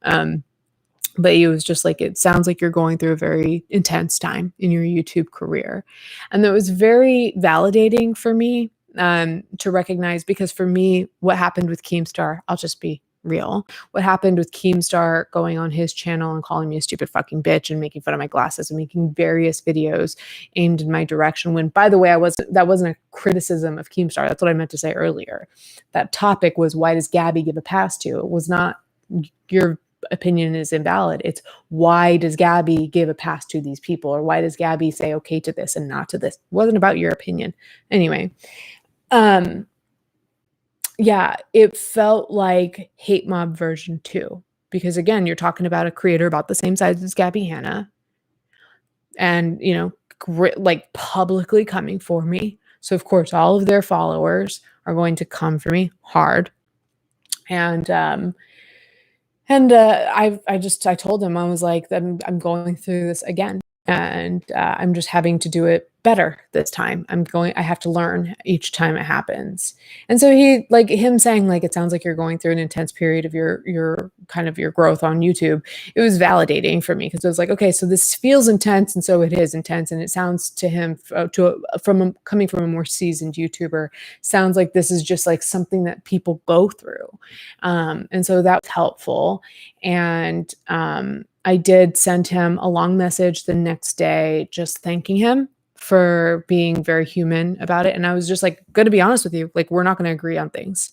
There may be videos in the future that you or I make about each other where we are critical of each other or where we disagree with each other. But at the end of the day, I do think that you are a nice person. I do think you are somebody who recognizes the human element of the conversation that you're having. And so for that, I want to say thank you. I was annoyed. He did say something like, I think there's room for you to be redeemed. I would like to see you redeemed. And I was just like, okay, that's a little condescending. Because I'm being targeted by your friends. Like, I don't think that I'm in need of redemption. So I was just like, I'm not looking for redemption, but just thanks for being a nice person.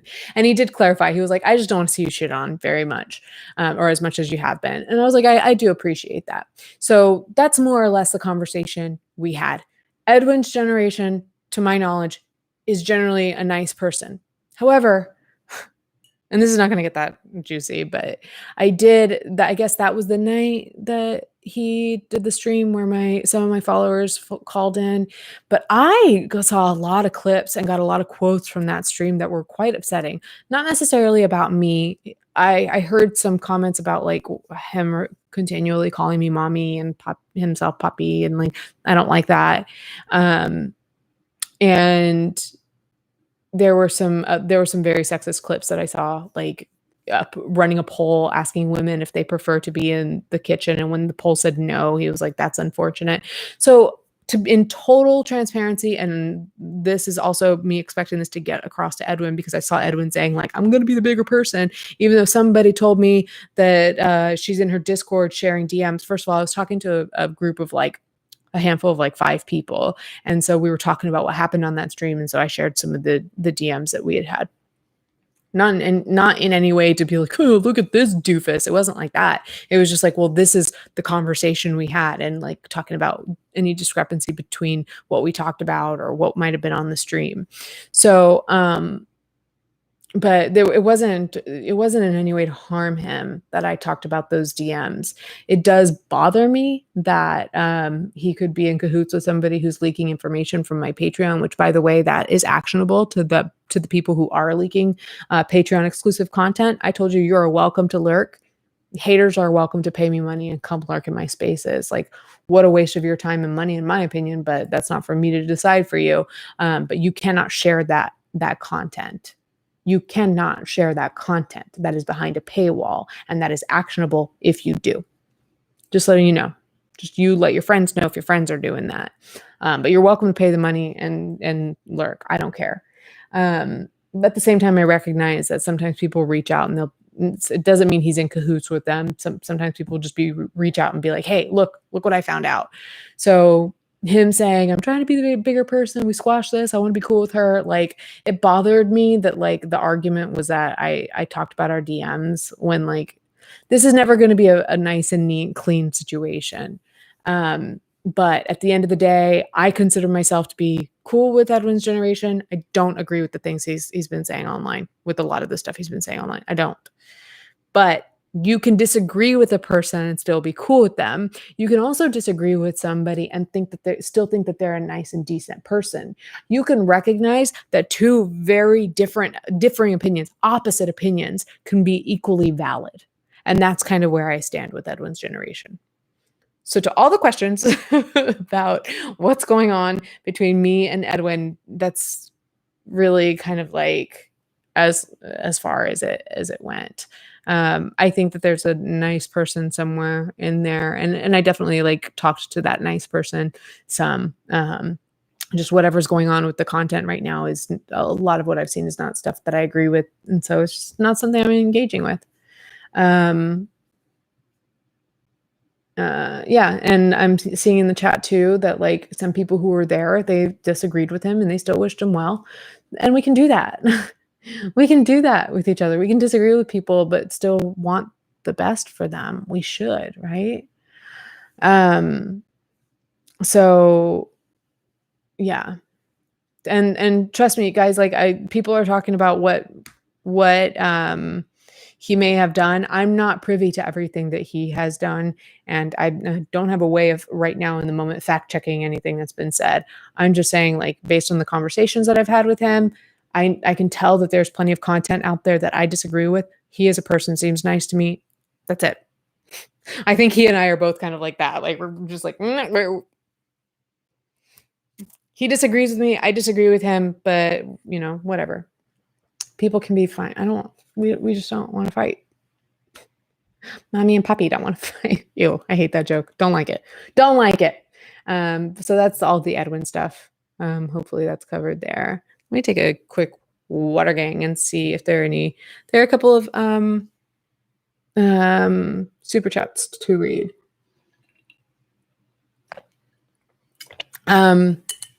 Alistair, with all due respect, I don't know that I can read word for word your super chat. But I will say that thank you for the super generous donation. Alistair's kind of reiterating his point that he's really never been a fan of Trisha, and just thinks that they're getting kind of worse, and is just worried about the credibility of other victims. I think it really depends on finding out the truth about what happened here. But I don't think anybody would fault you for not liking Trisha, not trusting Trisha and all of that. I don't think anybody faults anyone for not liking them. I sure hope not, because like Trisha themselves, like I say this a lot, Trisha themselves knows that they've given people reason not to like them and to be really upset with them at times. So that's not something that should ever be in contention. You should never feel bad for feeling that way. But thank you for the donation. I'm just kind of hanging out, not knowing what to believe. Kit Kat K says, if you check Trisha's recent likes, there are people agreeing with them that went to school with them, allegedly. Interesting. See, I'd be interested to hear more about that. Like the people, like, can people come forward who know this situation? Again, there's like talk about sensitivity around the fact that this person is deceased and so he can't defend himself. I don't know. I'm still trying to figure it out. And that's kind of why I'm hanging out in limbo land, like not making a video about it. But that's interesting. It's also only so credible. So it sucks because it's like, I want hard proof. That's what I like. Contrary to what some of these boys out here will tell you, I actually rely very heavily on fact. And so not having that is so frustrating for me. Audie says, just my weekly BAP. I love you. I love you too. Thank you for the heart and thank you for the little donation and just the happy thoughts. Caitlin McKetta, I see that you donated $10. Thank you. There's no message attached to it. So if there is supposed to be a message attached to it, please tag either Leaf or Selby and let them know what it was supposed to say, because I would love to read your message if there was meant to be one there. If it was just a donation, wow. So super nice. Thank you. Meeg says, you'll always be my mommy leash. Pregnant emoji, hearts emoji. Is that a kiss emoji, a smile emoji, and spiral eyes emoji, I think. It's so hard to see on Google Sheets. Yes, you are. And I see that Fat Say Jack has said 80085, mommy. I'll accept it. For you guys, I accept it. I allow you guys to mistreat me in so many ways, or objectify me at the very least. Caitlin is just showing support. Thank you. That's so sweet of you. Some people are like, it's similar to when people join my Patreon and then they send me messages and they're like, I'm so sorry that I haven't been very active in Discord and like I don't come to the lives very much. I'm like, dude, you pay me money. You don't owe me anything. You don't need to say anything. You don't need to be there. You don't need to do anything. The fact that you are just giving me money as just a way to show support is something I'm so grateful for. And in a sense, like, and this is no shade at my people who are active in my community, because obviously that's super valuable in and of itself. But like people who just like offer donations just to show support, like there is a lot of, there's just a lot of respect in that. So I appreciate that too. Thank you. What? Ooh, don't click there. Where are we clicking? I'm all over the place on this sheet. We're just going rogue. Okay, so some internet-y questions. Zachary Shane says, okay, I thought it was just me. I seriously don't understand what's happening. Funny. Yep. It can't just be you and it can't just be me. I think a lot of people are just like, what's going on? Olive Tree says, why internet not take chill pills? I agree. I mean, also, I want to know this. I want to know the answer to that. Let's see. And Rainy Day says, how do you cope with the stress and drama that follows being a quote unquote tea channel? Aside from leaving Twitter, what day-to-day things do you incorporate into your routine to stay sane? That's a really good question. Part of it is kind of like what I was talking about earlier. You have to like get out and do real life shit. That for me is a big one. It's so easy to get wrapped up, in the anxiety that comes with it all if I stay cooped up in the spaces where these things happen. So if I stay in front of my computer or if I stay sitting in bed looking at my phone. But if I get out and do something different, then at least I'm seeing people and seeing grass and breathing fresh air and just like getting a change of scenery. It's really just like flood your senses with something entirely different. I also have been listening to I've been kind of like intentional about the music I listen to lately and like listening to I've created older playlists, like playlists of music that my mom used to listen to when I was a kid. Like Millennium Pop is one of the playlists that I've come up with. I have one that is like, I have an 80s playlist. I have a 90s R&B playlist. Like I have all these old playlists. And then I also sometimes go back to like the 2014 era and listen to music from then that kind of puts me in a headspace that was prior to all this. That's helpful. And then sometimes just like turning it all off and then just going and hanging out with Jake. And like, you guys have heard me make a couple references to Mario Kart, just being like, hey, let's stop doing this and let's go like color in a coloring book or play Mario Kart and watch a crime documentary or something like that. Also talking to my people that are outside of, do talk to my internet friends a lot, but like talking to my mom, talking to Christina, talking to Jake, those are good ways of kind of like getting myself out of the internet. But really like getting rid of Twitter, it does a whole number. It does a good, in a good way, to where if I do need that, like my fix of like, what's going on? I got FOMO. I check Discord and it's like mostly just people who are nice and having decent conversations and are not there to like ruin other people's lives. So it helps. Robin Mitchells says Twittering shit. Agreed. Angie Rance says or asked, can we talk about human decency and how the internet has lessened the idea of it? Yeah, it's this whole movement of being behind some sort of mask has really created this idea that there's no consequences for being indecent. And that's sad. It's sad that you need real life consequences in order to behave in ways that are decent. Because I guarantee you, 90% of the shit that people say to me, and they'll say they would, but the hateful shit that people say to me and to you, whoever you are, at least 90% of it, those people would not say those things to my face if they knew me. So, I don't know. It's sad. It's something I don't quite understand. I didn't grow up with the internet. So I grew up in a time where when you were going to say something to somebody, you said it to their face. And so, or you said it over at the very latest in terms of my childhood on AOL Instant Messenger, you're still going to see them at school the next day. So you just didn't behave that way. People are so different when you see people on a day-to-day basis.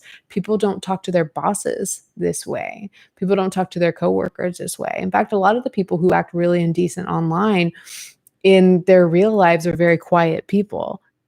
Like make sense of that, right? I'm sure that there's some asshole that's an asshole to everybody, but they're people. They were always going to be around. What's happening these days with the internet is just a movement that needs to be better regulated, because if so much is going to happen on the internet, we need some more funding towards IC3.gov and any of the other governing bodies that watch what goes on the internet. And we need to, in my opinion, be less treating everybody like a special snowflake, and they all have everybody has the right and the privilege to be on Instagram and on Twitter and blah blah blah. It's like, no, your your Twitter and Instagram don't protect your First Amendment rights, and so like you don't necessarily have the right to be an asshole wherever. That's what terms and conditions are for. And I wish that these platforms would better enforce those terms and conditions. So that's what I think about that. Audie had a thought on, or had a question about stands. When thinking of the fundamental, Audie, I love you. When thinking about the fundamental attribution error and how it relates to stands in fandom, particularly the ones that have interacted with you, do you have any theories on ways to reduce the negative attributes we assign each other on either side? Or do you think it's something that can't necessarily be solved? And as far as I know, the fundamental attribution error, it's been a long time since I've looked up what that means, but essentially attributing fault or whatever to the wrong thing. And maybe Audie can give us a better definition, or maybe I should look it up and better explain it, because it's something that, like, it's a concept that I'm familiar with, but I don't know how. I'm not the best at defining it off the top of my head, since it's been a while since the last time I looked up the definition. It's also known as correspondence bias or over-attribution effect. Is a tendency for people to overemphasize dispositional. That was a preview, so that's why dispositional or personality-based explanations for behavior observed in others, while underemphasizing situational explanations.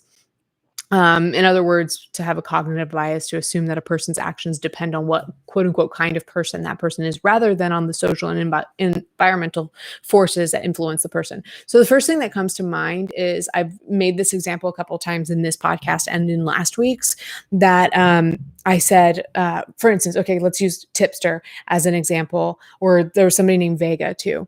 I said something like, why does Gabby Hanna give a pass to straight white male creators? And this person was critical of me and said she didn't name tipster because he's Mexican and that doesn't fit her narrative. That is not true. I hadn't thought of tipster. Tipster's not somebody I keep up with or know much about, and I didn't know he was Mexican. And so I corrected that, and then they said she's not going to talk about Vega because that doesn't fit her narrative. I'm assuming Vega is also Hispanic.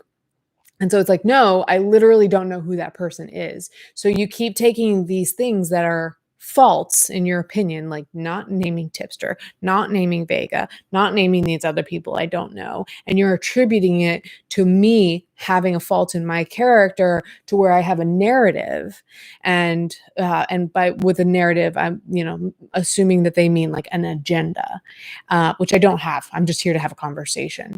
But to say that because I have this agenda, I purposefully excluded those people, when that did not happen. There are other factors that cause me to exclude those people. So that's kind of the first thing that came to mind here. And I don't think that it's something that can be solved. I don't think education makes that go away, because when people do things like that, typically when we're talking, and this is as far as I understand things like fundamental attribution error, not any sort of professional in this field. But whether that be like sociology, anthropology, I don't know. But I just think that when I've seen it occur, it's really in these situations that are highly charged by emotion and opinion. The irony is that these people claim that they are only informing us based on fact and not feelings, when there's so much feeling involved in these conversations. And when these people are having these arguments, they're not operating off of their prefrontal cortex. They're operating off of the amygdala, and the prefrontal cortex, like the conversation that I had with Edwin, that was one that was cerebral. That was, well, now I'm talking about different parts of the brain. That was one that was at the front of the brain, right? The top of the brain, where we are like, okay, look, you and I are different people. We see things different ways, but I am an adult who can understand that you're still a good person somewhere in there. I can see that you're a good person somewhere in there. Cool. Let's be cool with each other. the converse to that is being limbic and being like, you know what, Hello Leash is a blah blah blah blah blah, and she sucks because blah blah blah, and I hate her. And then people being like, oh, you know what, Gabby Hanna and Trisha Paytas and Keemstar, blah, blah, blah. These are, people are just like, especially on Twitter, like people are hanging out mostly in their limbic system. They're angry. And that's where I think a lot of fundamental attribution error occurs. And so people don't want to be corrected. You can give them information. It doesn't matter. Like I said, people are on Twitter right now saying that I spend all my time talking about Gabby and giving Trisha the benefit of the doubt, where I spent 3 uploads in a row criticizing Trisha Paytas. That information is available to them. I've made that available to them. I've illuminated that to them. Doesn't matter. So like people's opinions and their emotions and all that are going to take the forefront. Fact doesn't really matter oftentimes, unfortunately. And the note says, Audie promised you'd know what it meant. Fuck you, Audie. I was laughing because I jokingly said you should bring up a discussion about fundamental attribution error, which I'm glad, because it is something that fascinates me. I just didn't know. I wasn't the best at defining it. Actually, I was defining it fine, but then I like wavered in trusting like my ability to define it. It's a pretty simple thing. It's attributing certain factors to the wrong or certain things to the wrong factors, oftentimes due to biases. Mario Kart questions. What's your favorite Mario Kart character? My favorite characters are ones that I haven't unlocked yet. So that would be Toad and Toadette. So looking forward to getting them and the gold car, but we haven't unlocked those yet. So here lately, Jake and I have been kind of experimenting with different characters. I know Nayli says you always have to pick a light character. That's the only way to go. It's not necessarily the only way to go, because if you play Bowser and Donkey, you can really bulldoze people. But then, and there's a lot of stability too. Stability is important too, in terms of like being able to drive, because with that game, you can just like bounce off the walls. So once I started to get a little bit more control, because I'm the driver, we started to experiment. We played a little bit. We played a good bit with Daisy and Peach. And I had a theory that maybe because like this is a game that typically boys would play, and they're like not going to be picking these characters, like maybe they have really cool abilities that that people are not tapping into. And I do think that they did have some really cool abilities. So we had a lot of fun with them. But here lately, now we're trying Mario, and I think his name Scuttle, the little guy with the red shell. So we're playing with them right now to see how, and it's been going great so far. But once I get Toad and Toadette, I think that's who it's going to be. Long answer. So let's see. Then also Little Mermaid Ghost asked, what's your favorite Mario Kart level? I don't know if you mean like cup or track or whatever. Baby Park all the way. It's the best. I was watching this like a YouTube video to see where like the different passageways are and stuff, and they were like, Baby Park's boring. It's like, Baby Park is the best. It's so chaotic. You can be like first throughout the whole race, and then after 5 laps you get knocked into 8th place. Like there's like towards the end of the race, you have all this shit on the tracks that you have to like manage, and it's just like, maybe it's the adrenaline for me, but you're just going fast in a loop, really, really fast. And so that's a lot of fun. That's a lot of fun. Obviously, like Mushroom Cup is more fun for me because it's like easier. I like Peach Beach. It's pretty easy. That's not what we've been playing a ton of lately. We've been playing the Special Cup here lately. And actually that one has a lot of fun levels. There's a castle one that is pretty easy. But yeah, Baby Park is my favorite. Somebody asked, Chief Doomsday asked, Hello Leash gaming channel coming soon. I would love for it to happen. I mean, I was actually gaming on Twitch for a while there. I just don't have the time. So, if my time frees up one of these days, then I would love to be able to play plenty of games online. So let's see. So a couple people have questions about me. I'm going to try to run through these quickly. Leaf asks, how are you? I hope you're doing well. Thank you, Leaf. It's here and there. It comes and goes. Today I feel pretty good. Sometimes too, like real talk to you guys, like Sometimes I accidentally, like, don't take my meds too many times. Like, I miss it too many times in a week, and it, like, can really affect my mood. So, I noticed that that had happened last week, and also with all this shit going on Twitter, I was just like, "Okay, I need to make sure that I'm taking care of myself and taking the medication that I am prescribed."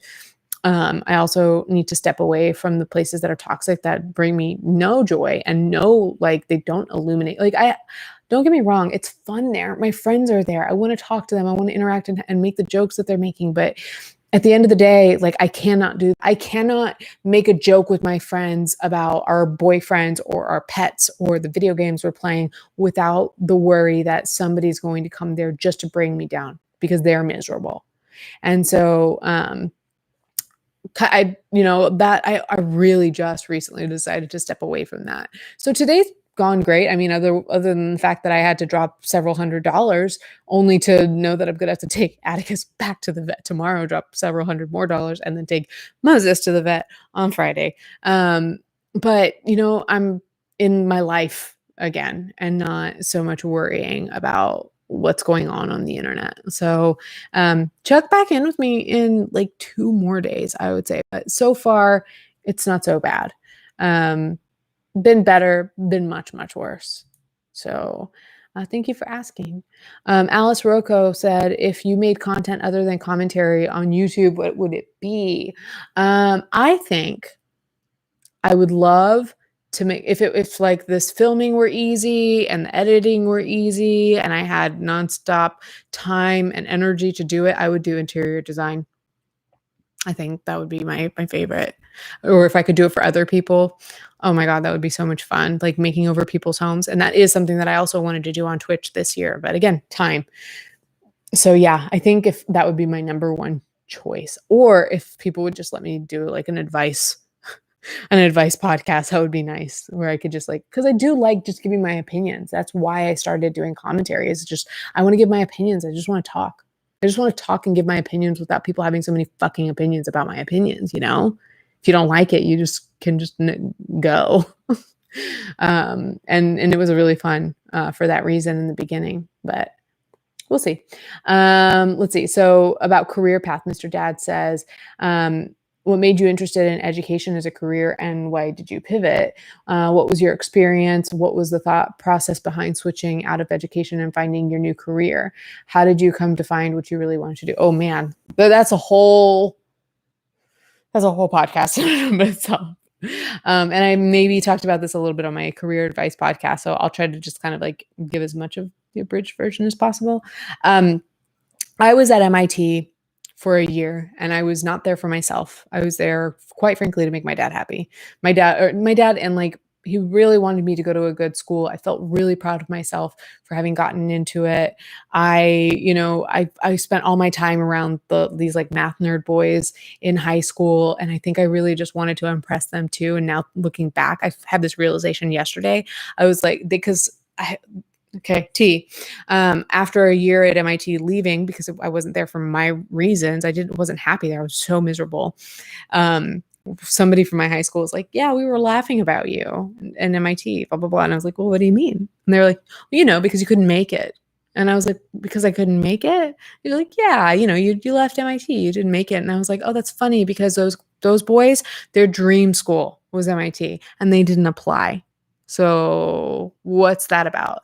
And I realized, quite frankly, that being in the deep South, that me and my little nerd brain being like, I like all these math team boys or whatever, and their dream school is MIT, and I got into MIT. Maybe they will think I'm cool. Maybe they'll like me. It's like, no, they actually, like, how do I say this? When choosing their partners, brains did not matter. And I think they were more intimidated. I don't know how else to put it. Like, because you hear that so much, so oftentimes as a teenage girl, like, boys are intimidated by you. But legitimately, like, these boys were threatened by my ability to get into their dream school. I don't know. I wanted to be there for what it meant about how smart I was and what it meant for how it would make my family proud. But I wasn't ready to figure out like what I wanted to do there.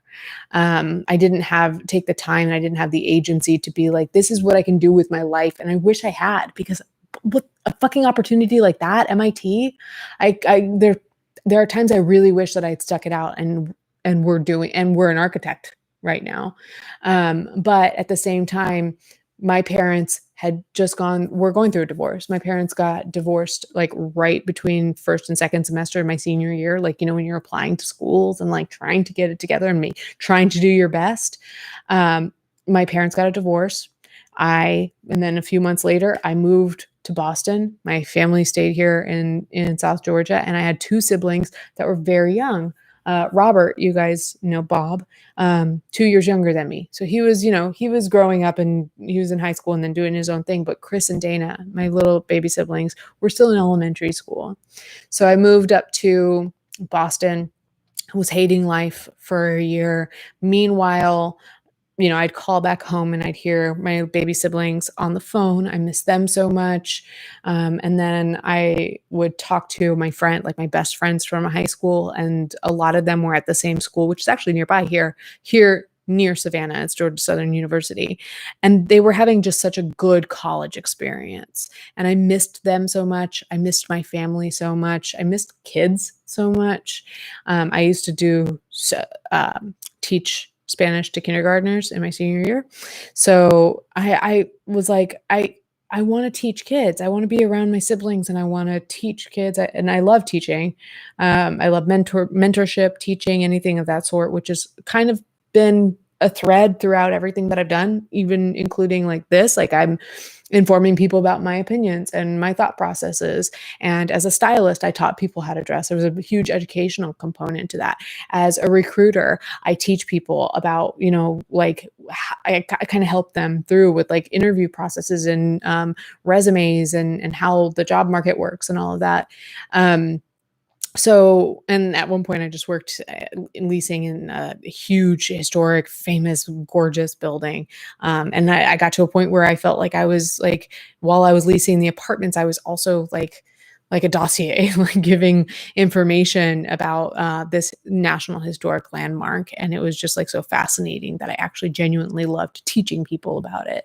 So, so I decided that I wanted to be where my friends were that were happy in college, and I wanted to be close to my family. So I transferred and I pursued a degree in education. I had the best time. I loved teaching. I loved my time in college when I transferred. But then when it came to be that time, I realized that like I don't like teachers are some of the best people in the world. And I think I was just a little too selfish to want to do that, to dedicate, so many hours of my day and my own money to make no money and to be surrounded by kids. I think I realized like I would rather be surrounded by adults on a regular basis. I would love to like maybe mentor or do some sort of like after school, like maybe like something like that. But in terms of my day to day, I think I decided I want to be around adults. And also the job market, there were no jobs. There were no teaching jobs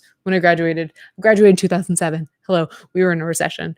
So my dad was living in the DC area, and my boyfriend at the time, my college boyfriend, he was just kind of like having like a gap year after college where he was just like working construction with his mom's partner, and just like not knowing what to do because he also like couldn't find a job. And so my dad was like, hey, the job market's great up here. You guys being recent graduates, he was like, basically you get to make this much money a year just with your Googling skills, which was not entirely true. But the job market was better up in the DC area. So we moved up into that area, and then just kind of like hated the jobs that we got into. And then just kind of, I've stumbled into different things along the way since then. And I've worked a lot of different types of jobs. And yeah, I just kind of stumbled. What's so funny is that the one job that I thought that I would be the most passionate about, that was my passion, right? I wanted to be a fashion stylist. At one point I decided like, that's what I want to do.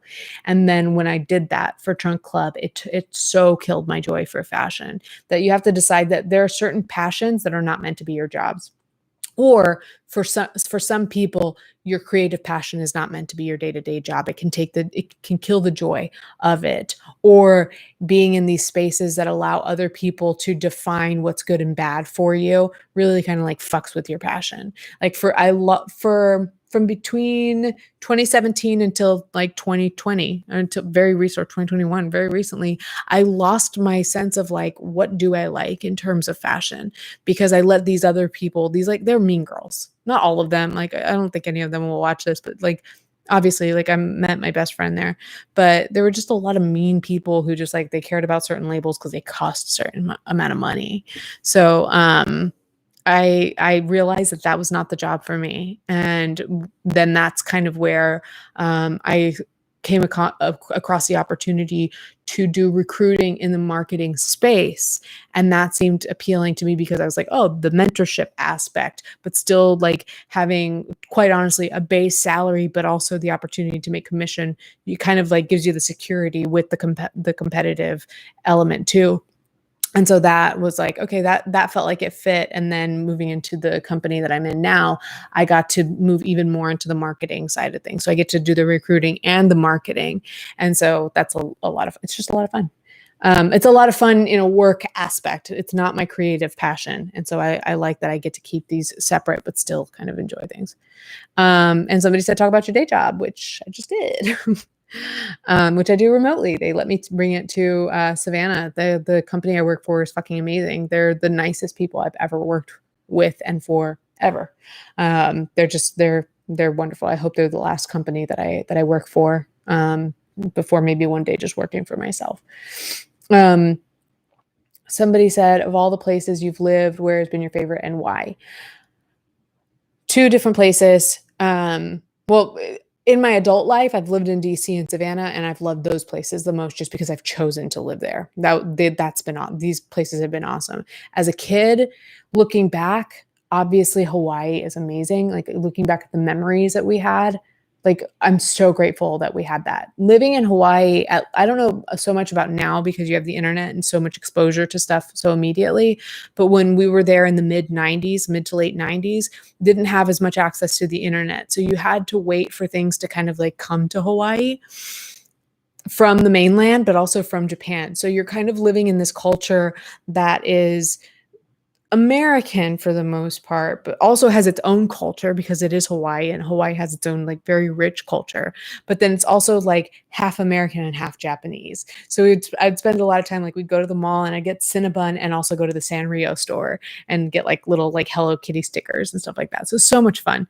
But the like duty station I loved the most was when we moved to Monterey, California.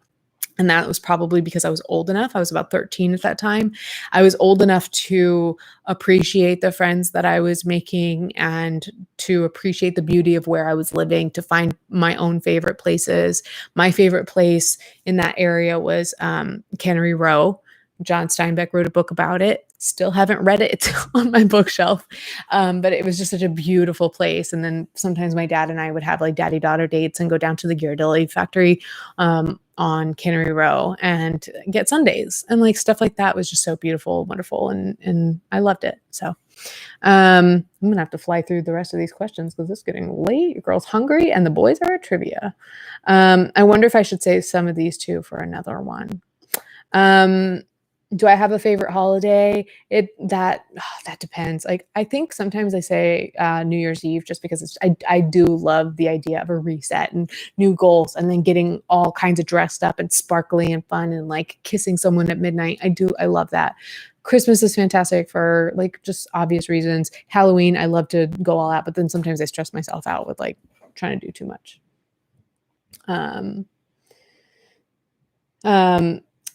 But yeah. Let me see if there's one more that I want to answer because there's a lot. So I did know that you guys were going to be so supportive of me doing a Q&A. And I love this so much. I hope that I can do these more. So let's say we like answer 1 or 2 more questions. And then, the next time the internet is too much, we can do this again. Or I would love to give you guys an after BAP sometime soon. And we can do some more question-y things. This is fun. I like you guys asking me these questions. Somebody asked about children. I'm a little older than you and still not sure if I want children. You said you don't. Was it something you've always known? How do people respond? I love this question. So, is it always something I've known? Yes and no. Like, I've never actively wanted to have children. So, in that regard, like, I was just always kind of waiting for the day. Like, there was a time where I just assumed I would have kids one day. Obviously, growing up, you just kind of assume that one day you'll have kids, a family of your own. And even as recently as I remember, like 2015, talking about like baby names, but then like I just did not have the desire to have children, especially, and part of it might be being millennial. We, have grown up where we've had to deal with like being on very tight budgets, living in apartments and, renting small spaces and stuff like that. And it does affect, I think, kind of your decisions of what you want to do with your time and your energy and your money. But for me personally, like I love children. I love teaching. I think I would be a good mother. But it's kind of like I used to say this when I was teaching, that I was kind of like the veterinarian that doesn't have pets because he gets his fill at work with animals, loves animals, but gets his fill and wants a break when he goes home. So for me, when I'm at home, I really just want this time to be mine. I want to stay up till exactly how late I want to stay up, or go to bed as early as I want to go to bed. I don't have much time to myself outside of the work that I do, and I want to spend that time doing something that I want.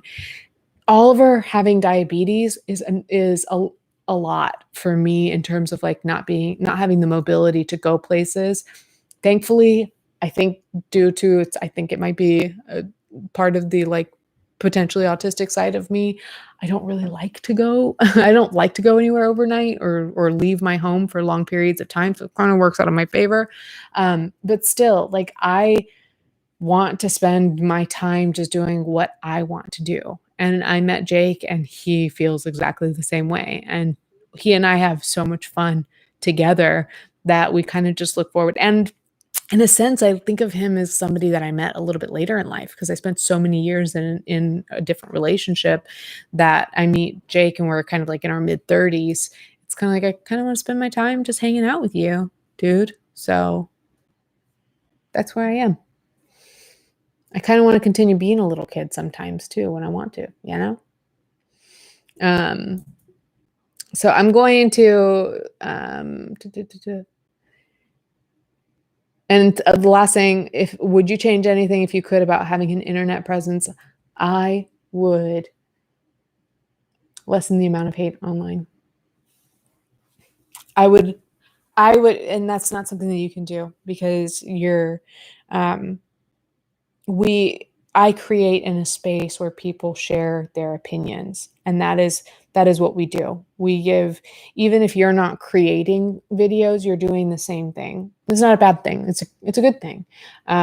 We're sharing ideas, we're sharing opinions, we are informing each other, we are hopefully broadening our horizons by having important conversations that challenge our ways of thinking because it's informed by the life experiences of other people. I think it's fantastic. I think the communities that form in these commentary spaces have so much value and so many smart people. I wish that if it were going to devolve into just hatred and criminal behavior and all that, I would do away with all of that because how is that benefiting anyone? It's not. That's not what I signed up for. I signed up for conversations about opinions, differing opinions. That's totally fine. Tell me your differing opinion. I want to know. I want to know what informed it. Where did it come from? Why is it different than mine? It's valid. I am guessing. So I wish that the hate would stop and the actual discourse would increase. So I appreciate y'all because I feel like BAP really allows us to do that. I sit here and I read these messages and super chats and I see lots of differing opinions, but so much respect in a lot of them. So let me read the last of our our super chats. So Caitlin McKetta said, they gave another donation. Thank you. Said, I do love some Mario Kart. Coloring and true crime, though, right? And if you to go back to the question about why I don't want to have kids, that's why. It's because I want to play Mario Kart, color, and watch true crime. And I'm already so tired with all the things that I want to do just for myself. Fats HX says, I'm a Wario. I'm gonna win. Wario is the worst. I hate him. When we play Mario Kart, I just talk about how much of a dick Wario is. I think he's just a dick. He's just so mean. And then Caitlin says, it's a me, Mario. I know you guys are doing this because you want me to do the impressions, and you know that I can do it. And Miscellaneous said, Yoshi. That's pretty much how he says it, right? Dr. Thembo says, crit me. This might be a little wacky, a little quirky. There should be a public indecency charges for the internet. What does that mean? I do know crit to mean critical hit, at least in the gaming sense. But you are definitely wacky and quirky. I know this to be true, Dr. Thembo. Meow Meow Meow says, hi, you look lovely. That group tends to get in their feels about their facts. They sometimes might be factual, but often get emotional about facts. Yeah, let's be real. In the commentary space, we hope to think that we bring facts to the table, and that's what we use to really justify our opinions, right? We develop opinions based on facts, and then we bring more facts to show like where our thought processes are going, and we have to have those receipts to say like, this is why I think the way I think. And so fact is really important because you got to bring that to have legitimacy to your opinion. But an opinion is emotional in nature. An opinion, like a robot cannot have an opinion. Why? Because a robot doesn't have feelings. So like you're in the commentary space, we have both. We bring facts and feelings. And if you think that you're bringing one without the other, I mean, you can definitely bring feelings and no facts, but I don't really see anybody doing that either. But if you think you're bringing, all facts and no feels, like you're just categorically wrong. And also that's not interesting. Why would anybody be interested in that? I'm not. Again, we're all human, we're all sentient, we all have differing life experiences that cause us to feel different things in response to these goings on. And that's okay. Just back up your feelings with fact. And then that helps me to understand you better. That is how we understand each other. I don't have to change my opinion to match yours, but at least if you bring some fact to back up your opinion, I can see where you're coming from. And that's that on that. So I am hungry and I do want to hang out with my guys. I haven't gone to trivia in a good while. And I've got to take Atticus to the vet first thing in the morning because he's going under. So if you do say prayers, say a little prayers for my little man. He hates going to the vet, but he's got to get those teeth cleaned.